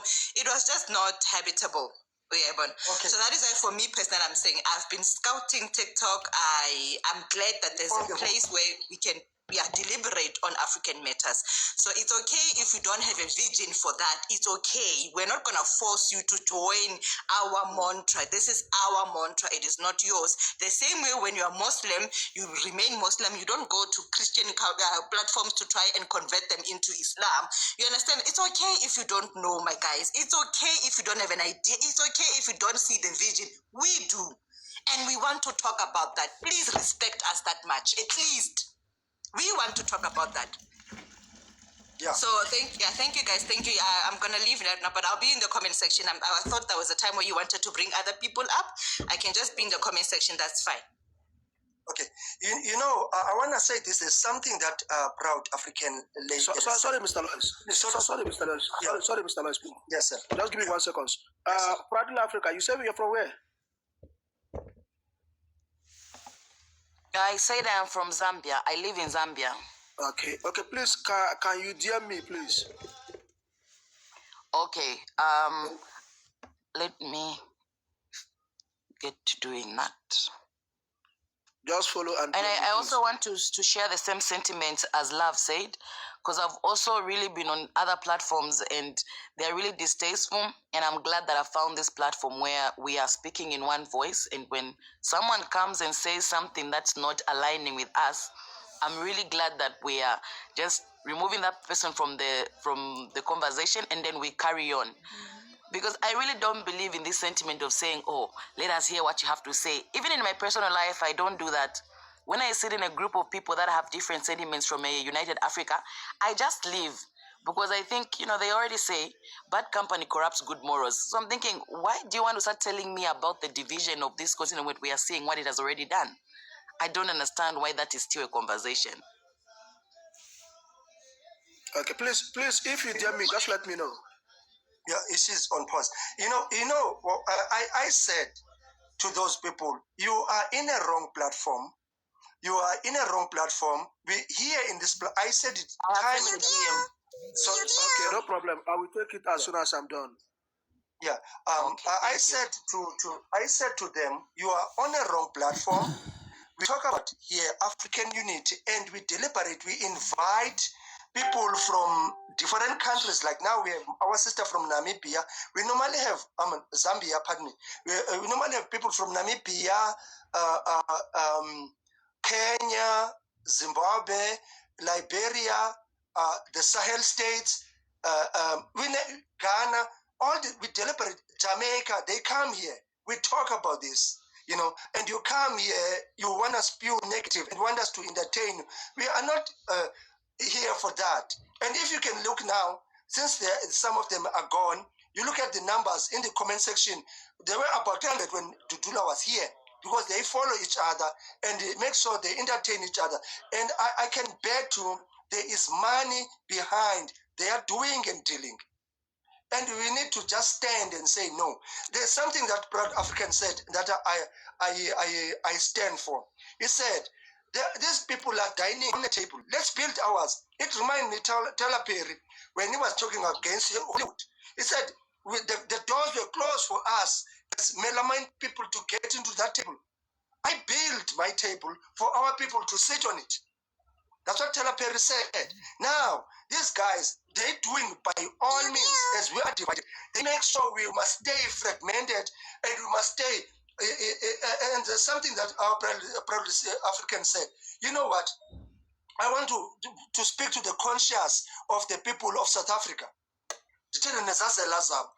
When we say our people were outside in exile, what do we mean? They were in Africa, they were all over. Even the first negotiations, the first meeting of the business people with ANC was in Nigeria. They met in Nigeria.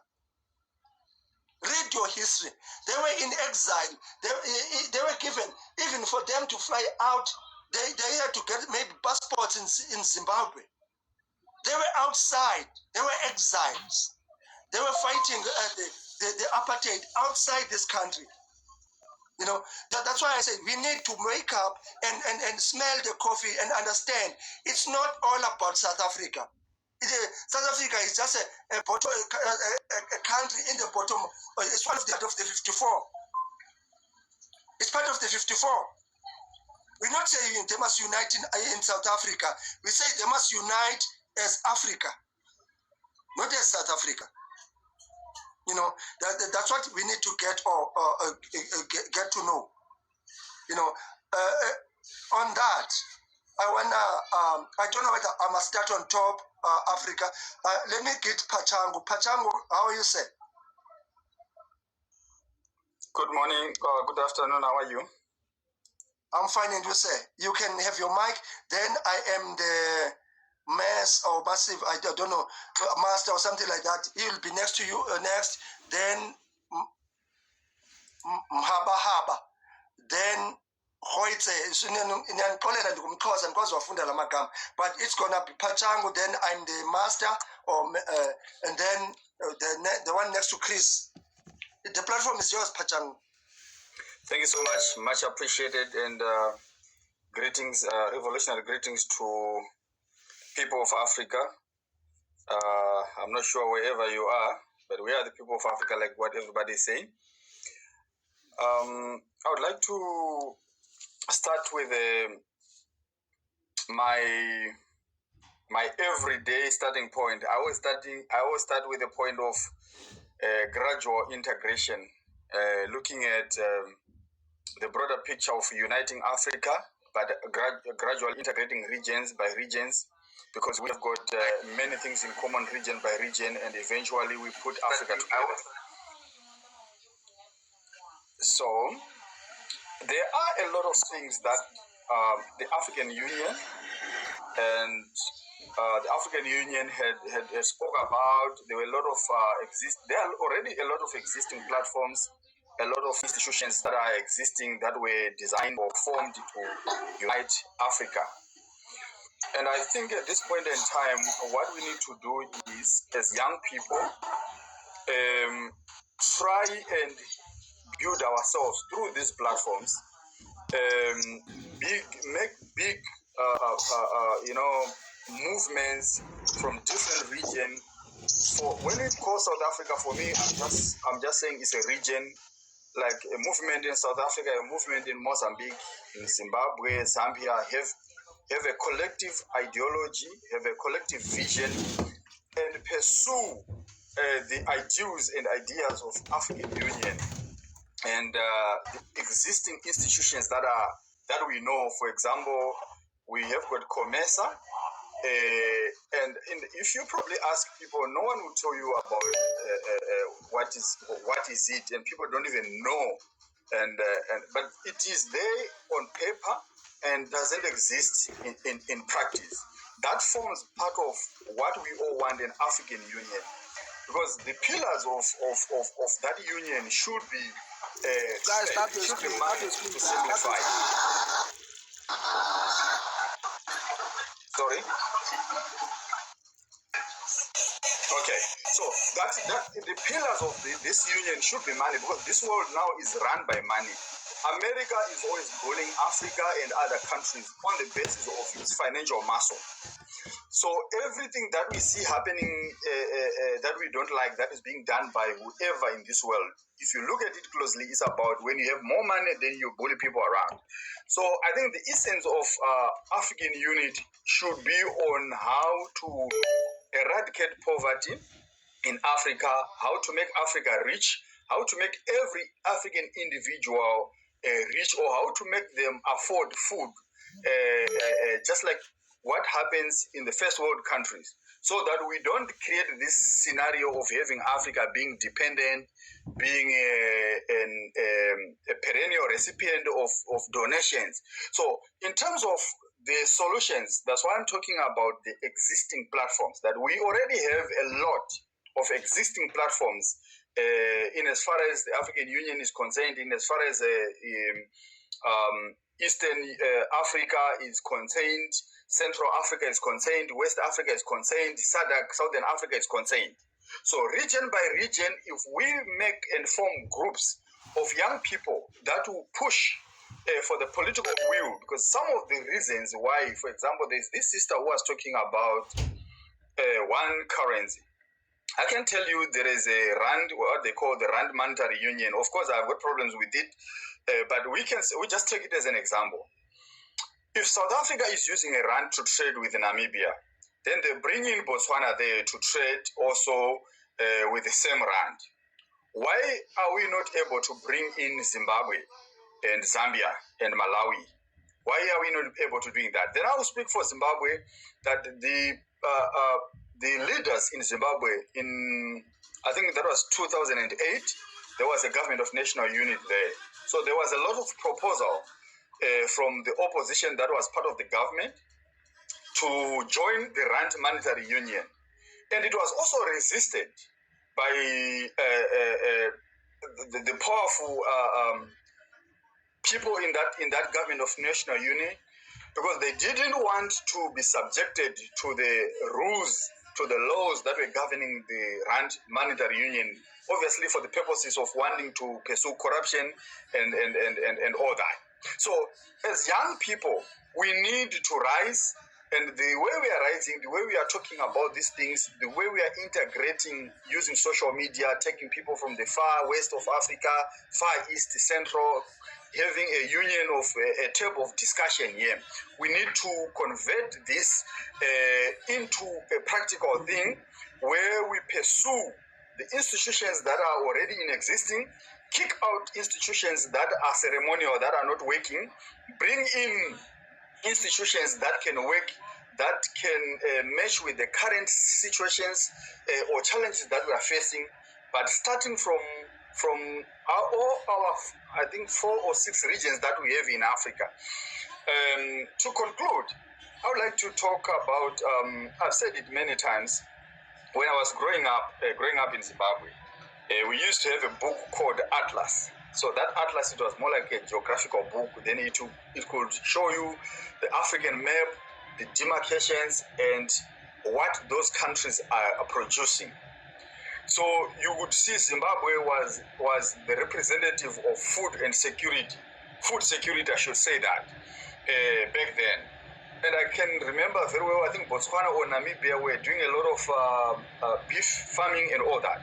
So for me, that is an idea that I think needs to be pursued now with the young generation, to say, how do we do a kind of a division of labor, starting with our region, and say, can we do a lot of mining in Mozambique? There's a lot of coal mining with the mines that have got a lifespan of over 100 years. How can we invest in mining in Mozambique? How can we invest in agriculture in Zimbabwe or South Africa? How can we invest in electricity or water in this other country? And then how can we integrate those investments so that when we have got water that is coming from Lesotho, it doesn't only stay in Lesotho, but it has to be distributed all the way to Namibia, Botswana, if that is feasible and possible. And I can give you the last example that I have a problem with South Africa, for instance, the EFF talks about nationalization. And when you go to other countries like Mozambique, where 75% ownership is a law, 25% goes to locals or domestic investors, and then 75% goes to the one. Differences. We have Mozambique operating with its own laws. We have Zambia operating with its own laws. I mean, investors, what they do, these people with money, they say, okay, fine.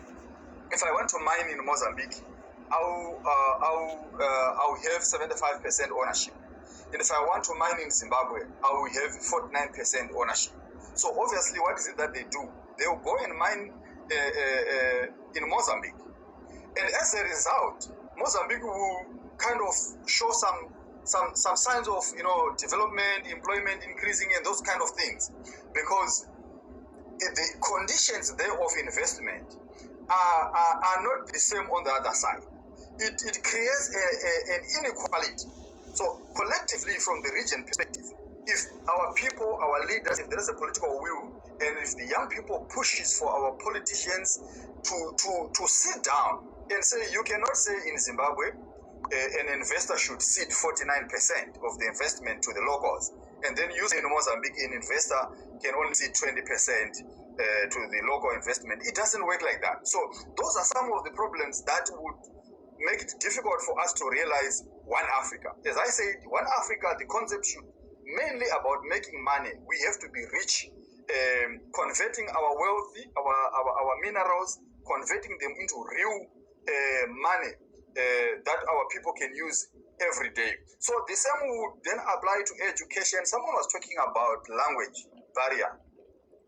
As a matter of colonization, like for the Portuguese in Mozambique, they wanted to do what they call total assimilation. They wanted to eradicate. If you happen to be in Mozambique, people there cannot communicate with any other language other than Portuguese.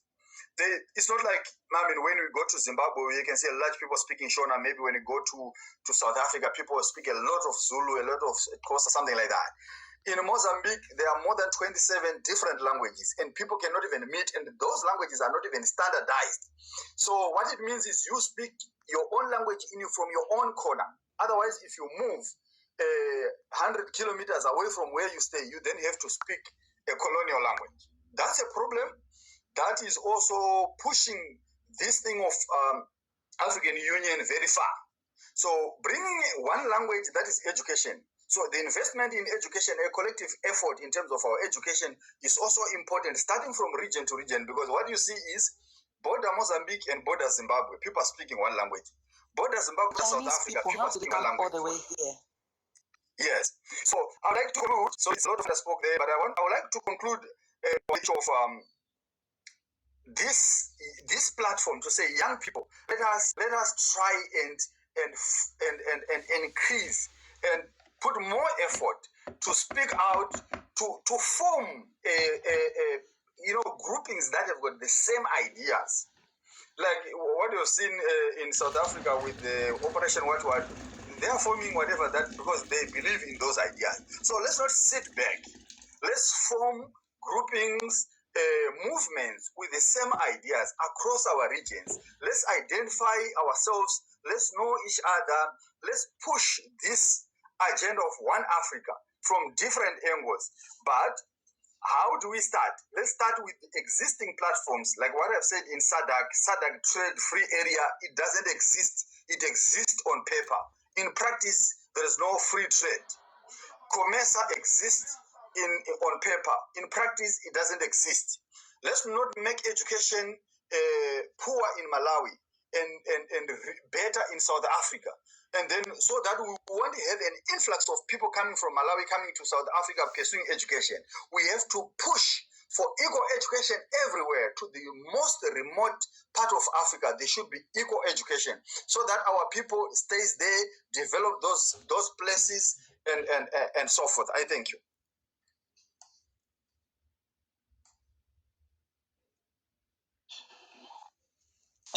Can I go ahead, host? Yeah, you can go on. Hi, everyone, and thank you for allowing me to speak. Okay, so African unity. African unity is something to me that sounds so beautiful in my ears. However, when listening to everyone and the many other people that I've listened to, when we talk about African unity, I sometimes find it so hypocritical, in the sense that when we speak about it, we see economy, we see the gains that we gain from it. However, we hardly, or basically we almost don't speak about the people. I don't understand how we can preach to be united when we have African brothers attacking African brothers. I'm speaking here, the flag on my screen can say, I come from a country where a country invaded by an African country, over 20 million people unalived in the past 30 years. Sorry, ma'am. Yes. You're from Congo, right? I am from Congo, brother. Okay. Are you really from Congo? Like 100%. I'm a child of Congo. 100%. What you on my tribe? I'm a child of. No. Don't worry about your tribe. Please, can you DM me? Sure, I will. I sure will. Okay. Yeah. No problem. I will do that once I'm done. Yeah. So, as a Congolese, when I hear people talking about African unity, I find it to be very hypocritical, because to me, African unity should and must start with the people. Telling somebody like me who every time they wake up, they hear their people being unalived, being their mothers, their children, newborn babies being raped by other African countries. I know that some people will say the West behind, but the people that I see on the ground are not the Canadian, the American, or the French whatsoever. It's not a whitey that I see. I see an African brother. So when you come like that and tell me about uniting Africa, and hearing many other people talking, oh, we have minerals, we can do this, we can make money, we can have one currency. How do you want me as a Congolese to feel, or how do you want me as a Congolese to embrace that? It's so hard. We need to start with saving the African people first. We need to start saving ourselves, our African brothers and sisters. Congo has been bleeding for 30 years. And you still find other African countries condemning Congolese because they are being emotional, condemning Congolese because they are talking about their issue.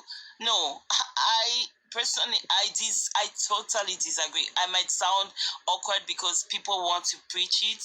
Please don't drop me. But let's talk about the African people, because the first wealth that we have is the African people. It's not the minerals that we have. It's not the land that we have. It's the people. Congo joined East African community to avoid an African country invade Congo, but it still invaded Congo. And we don't talk about that. But we want to be united because Congo has minerals? No, we can't be united because of minerals, because it won't fix the problem. The fight will still be there because we are looking at the wealth. We are forgetting the human lives. So we need to see Africans stand the way we are standing here, brothers from the different African countries. Stand for Congo. Congo has been bleeding. In the colonial time, Congo bled. Over 20 millions were unalived. In the modern days, we're still there. Congo is still bleeding. Congolese children, no, we need to stand for Congo. That's when I will understand, yes, we Africa want to unite. We want to stop this in Africa. We need to stop blaming the West, because the West is using the African like you and me to attack your African brother. We need to refuse to be used by other people to come and fight our own. So for us to be talking about African unity, let's think about the African people. Let's stand for Congo. Let's stand for Congo. That's the country. That's the Africa. Everybody knows about it. It's the African. My sister. My sister. Just a second. Yes. Don't you think if we had one military that can stand up against the exploitation of Congo, that would be possible. Why am I asking this? Hold on, my sister. What you're saying? Hold on. Let me elaborate my question. Go ahead.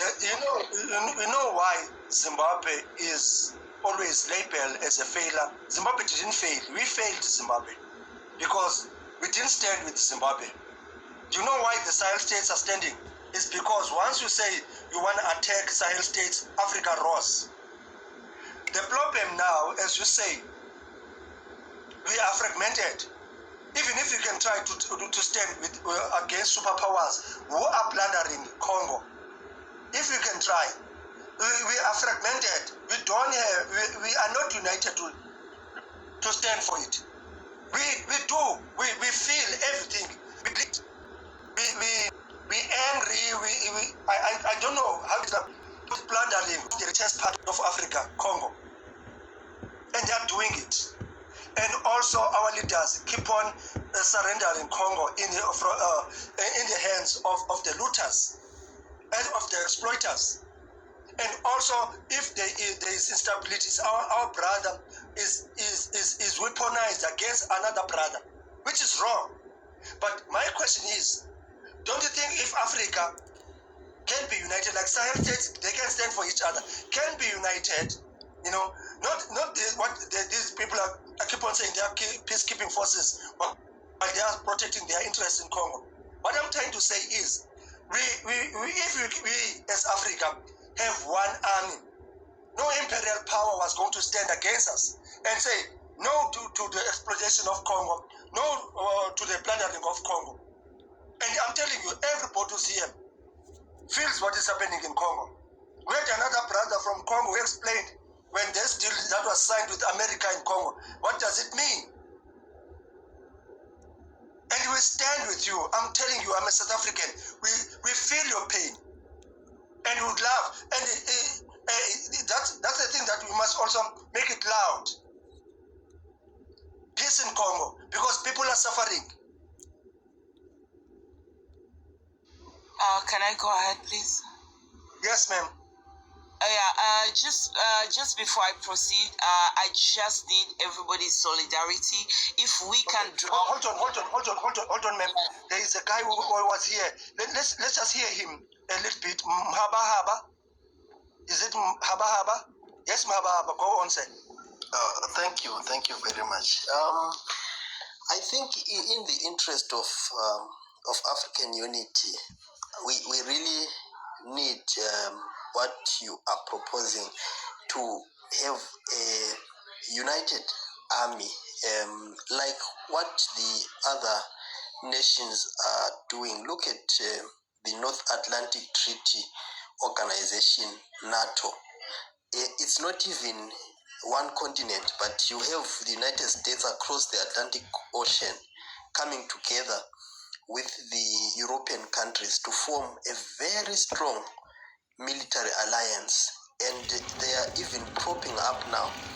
All of the countries are boosting their defense budgets, their defense spending, because they want to make sure that their alliance is strong and that they are going to be the strongest force. And look at what NATO has done to some of our African states, and we dare not say anything. They can do whatever they want because we do not have enough of military unity and strength to respond, to aggression by these other states. And again, on another point that I also think we need to unite on, you see how America rescued Europe after the World War, the Second World War. What today they call the World Bank and the IMF, those Bretton Woods institutions, they were not actually created to aid the world, but in order to reconstruct Europe. So these people look out for each other. Europe was rebuilt. France was given a huge loan, and all of these countries, and even Japan was reconstructed by that bank. And if you look at the leadership of that, whatever they call a World Bank, it has always been led by Americans. I think there's a Bulgarian who acted, but all the presidents of that bank have been Americans. It's not even a World Bank. And on that point again, I want to take us back to Zimbabwe, because I think even it is in the same vein that if we had as Africa a strong bank that can loan money to member states in Africa, we wouldn't have the situation in Zimbabwe, because the problems in Zimbabwe started actually in the early 90s, around 1992, what is called the ESAP, which was called the Economic and Structural Adjustment Program, where Zimbabwe needed some credit lines in order to try and boost the economy. Remember, when Zimbabwe gained independence in 1980, they inherited, the government inherited a lot of protectionist policies that were implemented by Smith. So they wanted now to try and boost the economy, and they needed to get some funding. But because as Africa we do not have our own a bank that we can actually get borrow money from, they had to turn to the International Monetary Fund, the IMF, and that was the start of a huge disaster, because they now had to adhere to the conditions of the IMF. They had to cut the wage bill, the public sector wage bill. They had to cut on social spending. Some of us who grew up in Zimbabwe earlier in those days maybe will attest, if there's anyone here from Zimbabwe, that we had free education. We actually experienced free education during our time. There was free health care. The social services structure was quite strong, and Zimbabwe was very industrialized when we got independence. In fact, in the 90s, Zimbabwe was one of the most industrialized countries in Africa.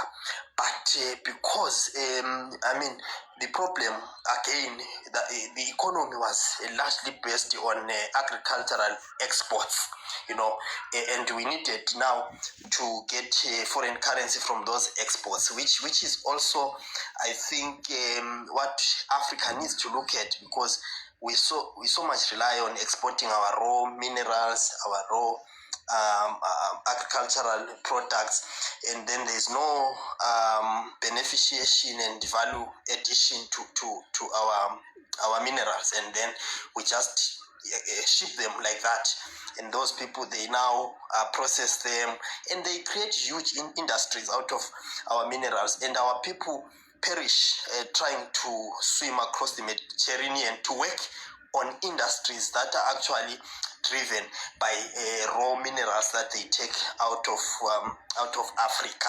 So we really need to look at how, as Africans, we can sit across the table and manage to talk to each other and say, what can we do as a continent? Because we either unite or we perish together. There's no one who is going to survive, because this is a common problem for all Africans. But if we can't find each other, if we can't sit across the table like they did when they sat down in the Berlin Conference to divide Africa, but as Africans we can't sit down because you come from Nigeria, you come from Sierra Leone, you come from South Africa, you come from Zambia. We need to be able to sit down and say, this is a crisis for Africa, and if we don't do something like what Kwame Nkrumah said, we either unite or we perish. This is imperative, guys, that we see each other as Africans and we unite together. Thank you very much. That is powerful. That is powerful. Can Hoyt Dash, and then AES, Aus Lerato, Bavaria. Rise again in that manner. Was you just cut me off and you proceeded? Okay, thank you very much. Have a good day. Because I didn't get this. You let everybody speak and you interrupted me. I don't know. Is it because I'm talking about the people? Everybody had 10 minutes. I did not interrupt. I just started talking about my people. We are Africans, and I find it, I don't know what to say. I don't know why you interrupted me, actually. I spoke for a minute or two, and there we go with the list. Okay, you can continue, ma'am. Let's also make sure that we are not as emotional, because we are speaking about African unity. Lerato, you cannot ask me not to be emotional. Wait. We are talking about the people of Africa. I don't know how we are getting to a point where we are saying, when we're talking African unity in all aspects, it does not include the people, because it's the people at the center of what we are talking about. Lerato, I am responding based on what I've heard. People are talking about economy. I don't know why you're responding to me like that. And see, I was just stopped without even talking. Okay, Sissy. Okay. I'm the master. Listen, my dear. With all, we try by all means to create decorum. We love Congo. I said, please submit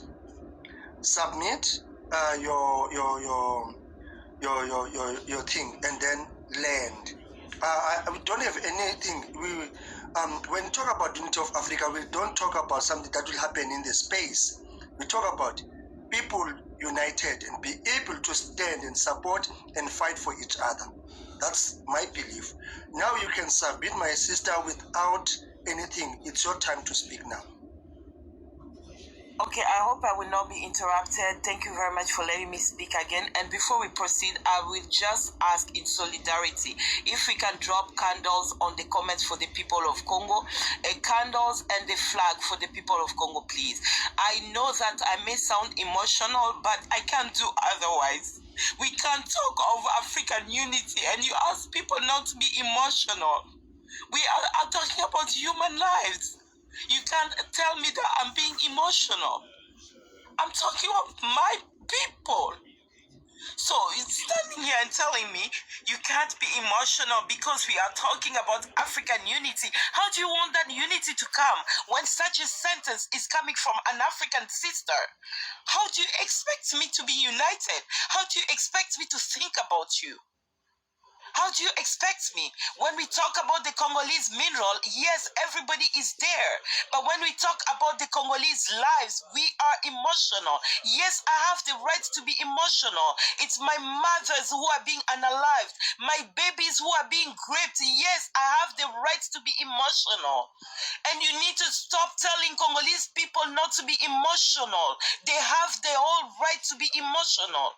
Let's be African. Let's hold each other's back. And stop telling people like that. Being emotional does not make us less of people. No, we are human and we are losing lives.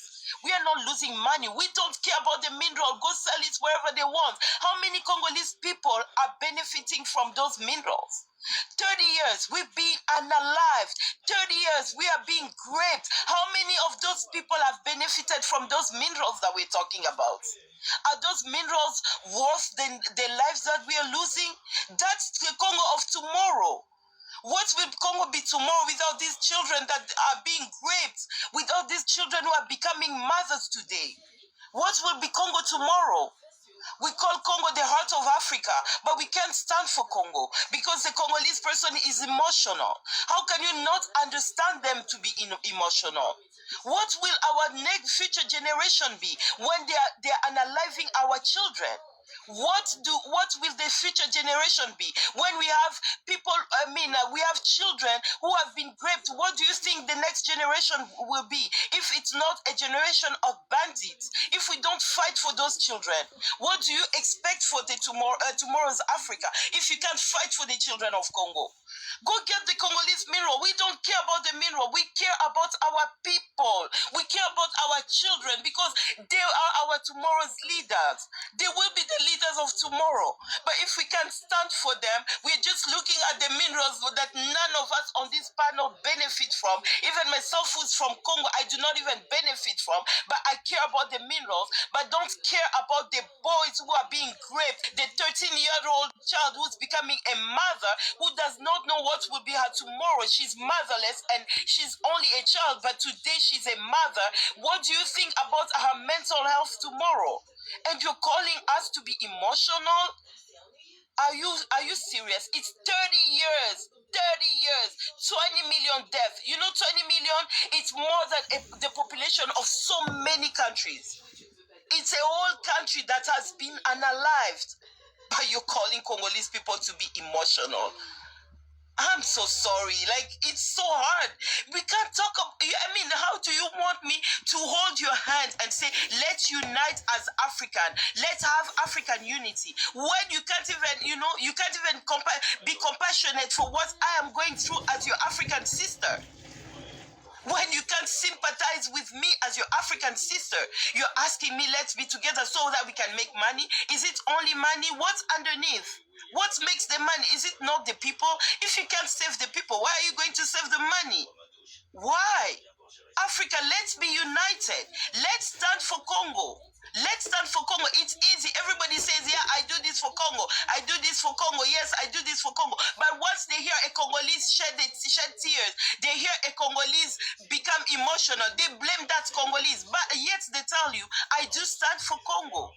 Africa unity will start with the people of Africa, not the wealth of Africa.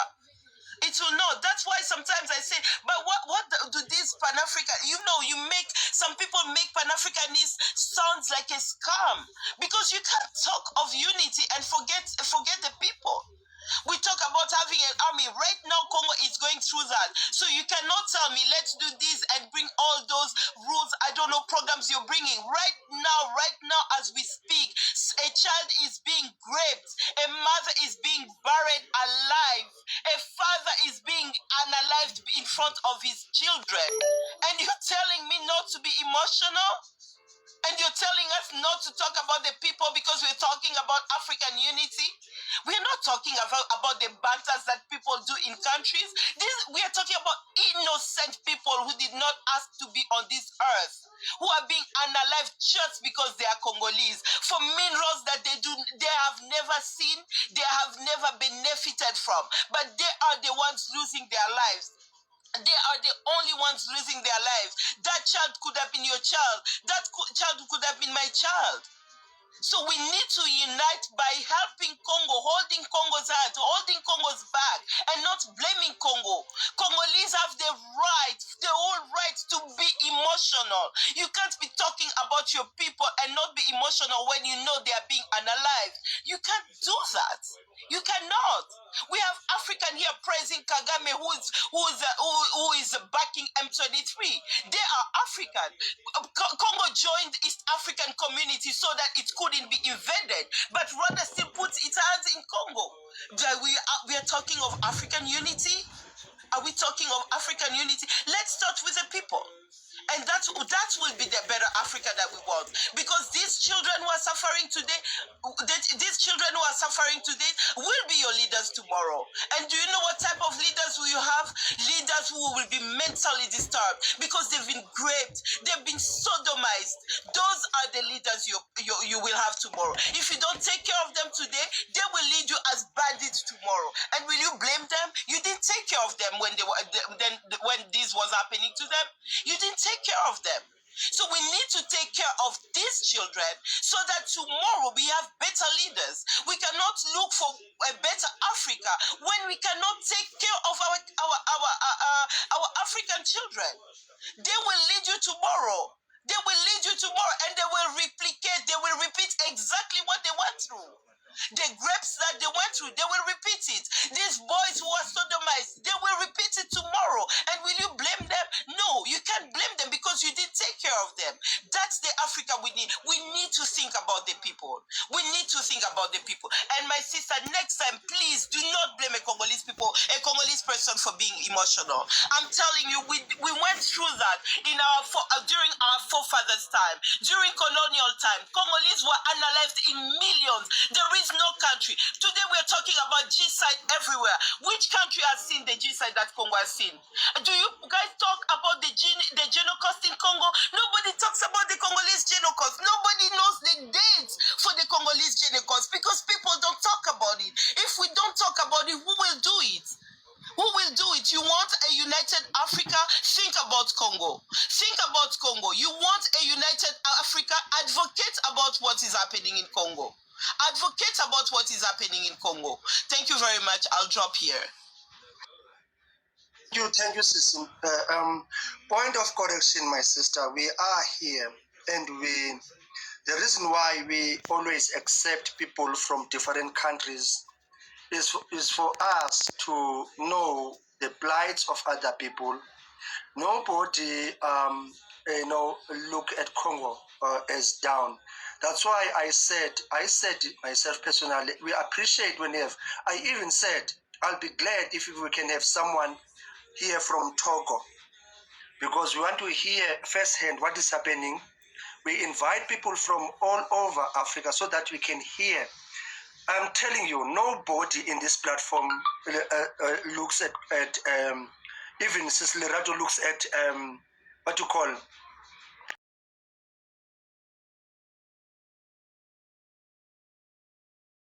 people. They don't record. Even when our soldiers were unalived in Congo, in the lives that I was in, because I was a soldier, I served in the army. I told them, you know what? Up until we deal with these people who are benefiting and offering that instability in the Central Africa, in Congo, in the heart of Africa, nothing can be achieved or done. What do I mean? Because there are people who are thriving in that instability. There are people who are making livelihood in that stability. We know, we're here now. I just have few questions for you, my sister, before I give us Lerato. I have few questions for you. You said M23 is backed by Kagame. Enlighten me. I'm a South African. I would love to see here this firsthand, from somebody who is.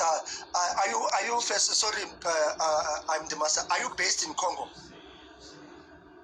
I'm not based in Congo, but I have families in Congo. Yeah. Where are you now currently?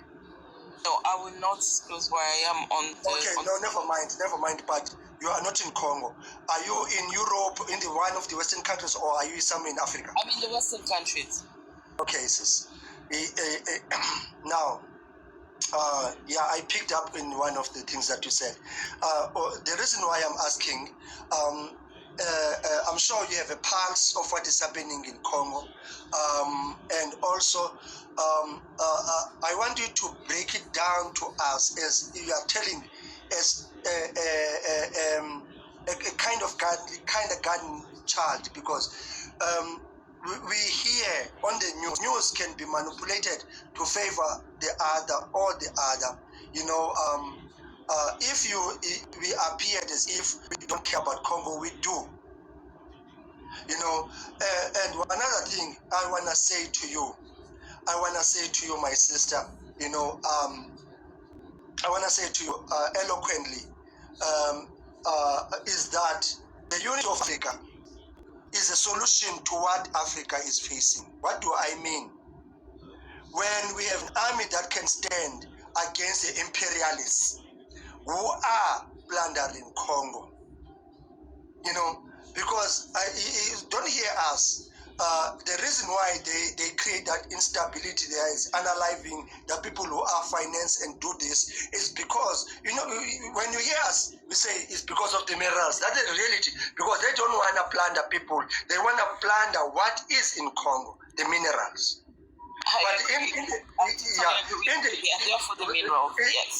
In the midst of that, people become victims. You know, now what I'm trying to say is, if, like, as I was saying, the reason why Gaddafi was unalive is because we're not united as Africa. We should have stand again. It's just that it was the guy who talked about North Atlantic Treaty, the NATO. He broke it down for us. The reason why those guys can and be united and unalive people is because they are united in their diversity. They are united. And they can manipulate everything and unalive people because they are backed by their unity. You get what I'm saying? Now, what I'm trying to say, can you maybe give us, I'm going to put time on you, 5 minutes, give us exactly what is happening on the ground. M23, all these countries that are promoting violence. Then, guys, I'll come back to you because I just want to know this. It's good to have people like that, but my worry is also is that, yes, you said you are outside the country. I always prefer someone inside. I won't discriminate, but maybe you get first-hand news. But it's my worry also. But Lois, I'm outside the country. My heart is in Congo, so I know what is happening in my country. I'm not outside. If I'm here, then it's not necessarily because I'm on the ground and suffering. Congo is my heart. Congo is my people. Congo is my blood. So being outside of Congo does not make me less of a Congolese. I'm here on TikTok for Congo. So that does not, I talk to people. If you want me to find you, somebody who is on the ground, I can do that as well. I might be here, but I will tell you that I have families being unalived every day. A whole family. I have people that I talk to, real people who have a whole village unalived to erase this history of that village. The problem of Congo is very complex. Today, I do understand that some people don't know that M23 is backed by Rwanda, but it's all over. It's reported all over. There was not long ago, less than a month ago, MSNBC did a reportage on Congo, on Eastern Congo. It clearly shows footage of the Rwandese army in Congo coming in and out. So there is no secret on what is happening in Congo. The mapping report is there. The UN mapping report is there. We are talking about African unity. One of the reasons Congo joined the East African community was to avoid the invasion, because it's written you cannot invade a country which is a member of the East African community. But we still have Rwanda in Congo. We still have Rwanda in Congo. So coming to tell me if we unite, this will not happen. It's so hard for me to believe. It's so hard for me to believe. Because this is exactly what we are trying. Do we have a perfect president? Hell no. Is everything perfect in Congo? Way from being perfect. Are Congolese people suffering? Of course they are suffering. Are they only suffering about what is happening in Eastern Congo? No. But we are losing lives every day. We are losing lives in Eastern Congo, my brother. I work closely with people who work with children. 12-year-old pregnant, 11-year-old pregnant, 13-year-old child pregnant.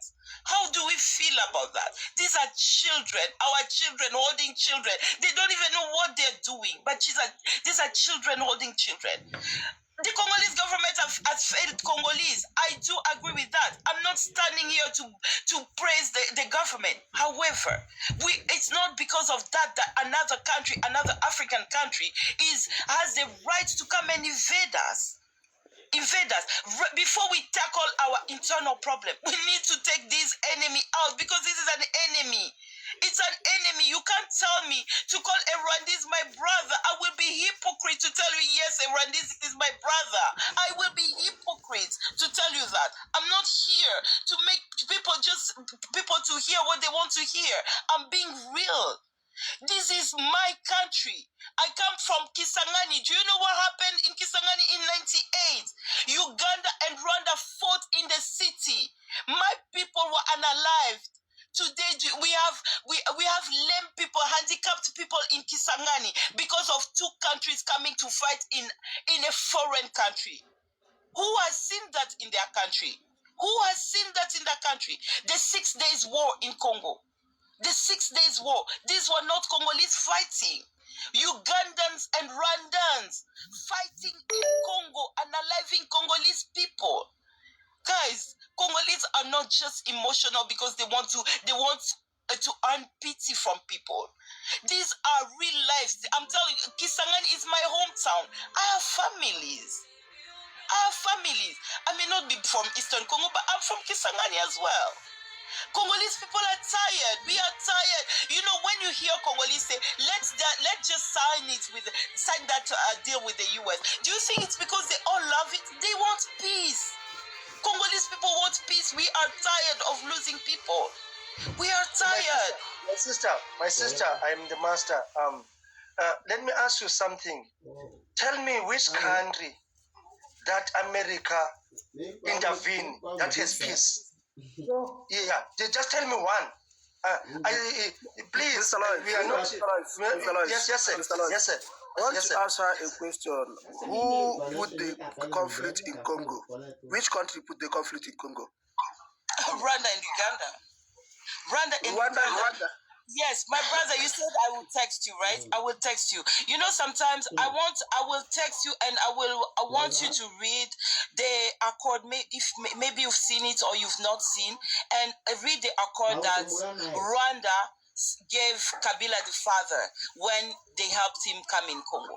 And you tell me if how it sounds to you. Africa or for Africa, I will send that to you.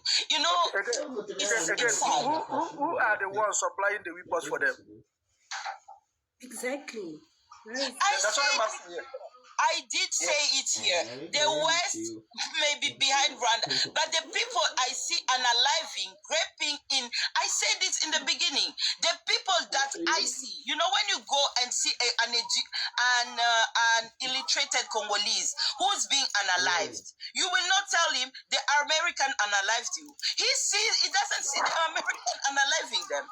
Those people in Eastern Congo, they're not educated and did not have access to what you have and I have. They don't have access to TikTok the way you have. Sissy, there's a question that I asked you, my sister, my dear sister. I'm asking this with all humility and all respect to all sympathy and all, I don't know what I can say. You know, empathy, you give it whatever name you want to give. You know, which country, America, just one, give me one, intervened and there is peace? Well, Angola. Just one. The US unalived Savimbi, right? Well, Angola is fine today. Is Angola fine? Angola, compare Angola 20 years ago and Angola today. How is Angola? Angolans are good. Angolans are good. They may not be perfect, but Angola, comparing Angola 20 years ago. How is Libya today? How is Iraq? Sir, how is Pakistan? No, sir, you asked me to give you an example. So I'll give you what I know, what I master. So I give you the example of Angola, and I'm not wrong on that, sir. Am I saying that I just told you, am I clapping for that deal? Hell no. But sir, do I want peace for my country? Let's try it. You know, you've tried everything. Then you're now even ready to go and sign with the devil. You've tried everything. You've tried. You know, you are like, am I saying that it's going to work? I don't know. Do I want it to work? Yes, I wish it works. That's where I am. That's where, if go to Eastern Congo and talk to people, they want peace, sir. They want peace. Okay, sis. I don't want it to be a dialogue between you. Mr. Loy, Commander, sorry. I have a question to our sister here, very short. Yes. And Lerato has a question also. After, I don't know what I'm... I just want to ask her something. Okay, nice. Okay, sorry, my sister. With all due respect, I would like to ask you if you are Pan-Africanist. If the answer is yes, I totally agree with you about so many things that you mentioned that are happening in Congo. So I would like to hear from you. What do you think about the interference of the United States in this ceasefire? And what did you thought about Angola trying to bringing peace into Congo and not having the success. But when now comes to United States, it seems like the Congolese are supporting the idea of the United States being there for them. But when it was another African country trying, no one was there. Even your president didn't participate in the last summit. Sorry. I will end. Can I go ahead? Yes, sorry. Am I Pan-Africanist? No. Do I believe in it? Unfortunately, no, because of people like Pierre Lumumba. I do not, because to me, I find it's corrupted. Sorry to interject. Are you a Pan-Africanist? Your answer is no. I want you to hear me with all your heart and with all your we do respect you, and also as much as we do respect you, we do respect your cause. We do respect what is happening in Congo. Here in this platform, I want to say this, my sister, with all eloquence. We love you. We love people of Congo. We love the whole Africa. All of us here are Pan-Africanists. We are all Pan-Africanists. And we believe in Pan-Africanism. That's what we believe. But Auslulato, I think you had a question. Then I will talk to my sister again after you. Thanks, Budlois. I actually don't want to talk, but I want to apologize for saying you're being emotional. So I just want to say that. Then I just want to say, I think we, from a Pan-Africanist perspective, we understand the history of what has been happening in this continent. And all of these 1884 colonial colonies have had some form of people, the natives, being unalived, and Congo is not an exception. We know what Leopold did in the Congos, where what he did in the Congos unalived 6 million people, which was the highest than even what is now being called a G-site. G-site was only defined after what Hitler did. So our people have never gotten peace in this world since colonialism started. We have never, all of us have never known peace. I'm from South Africa, my sister as well. We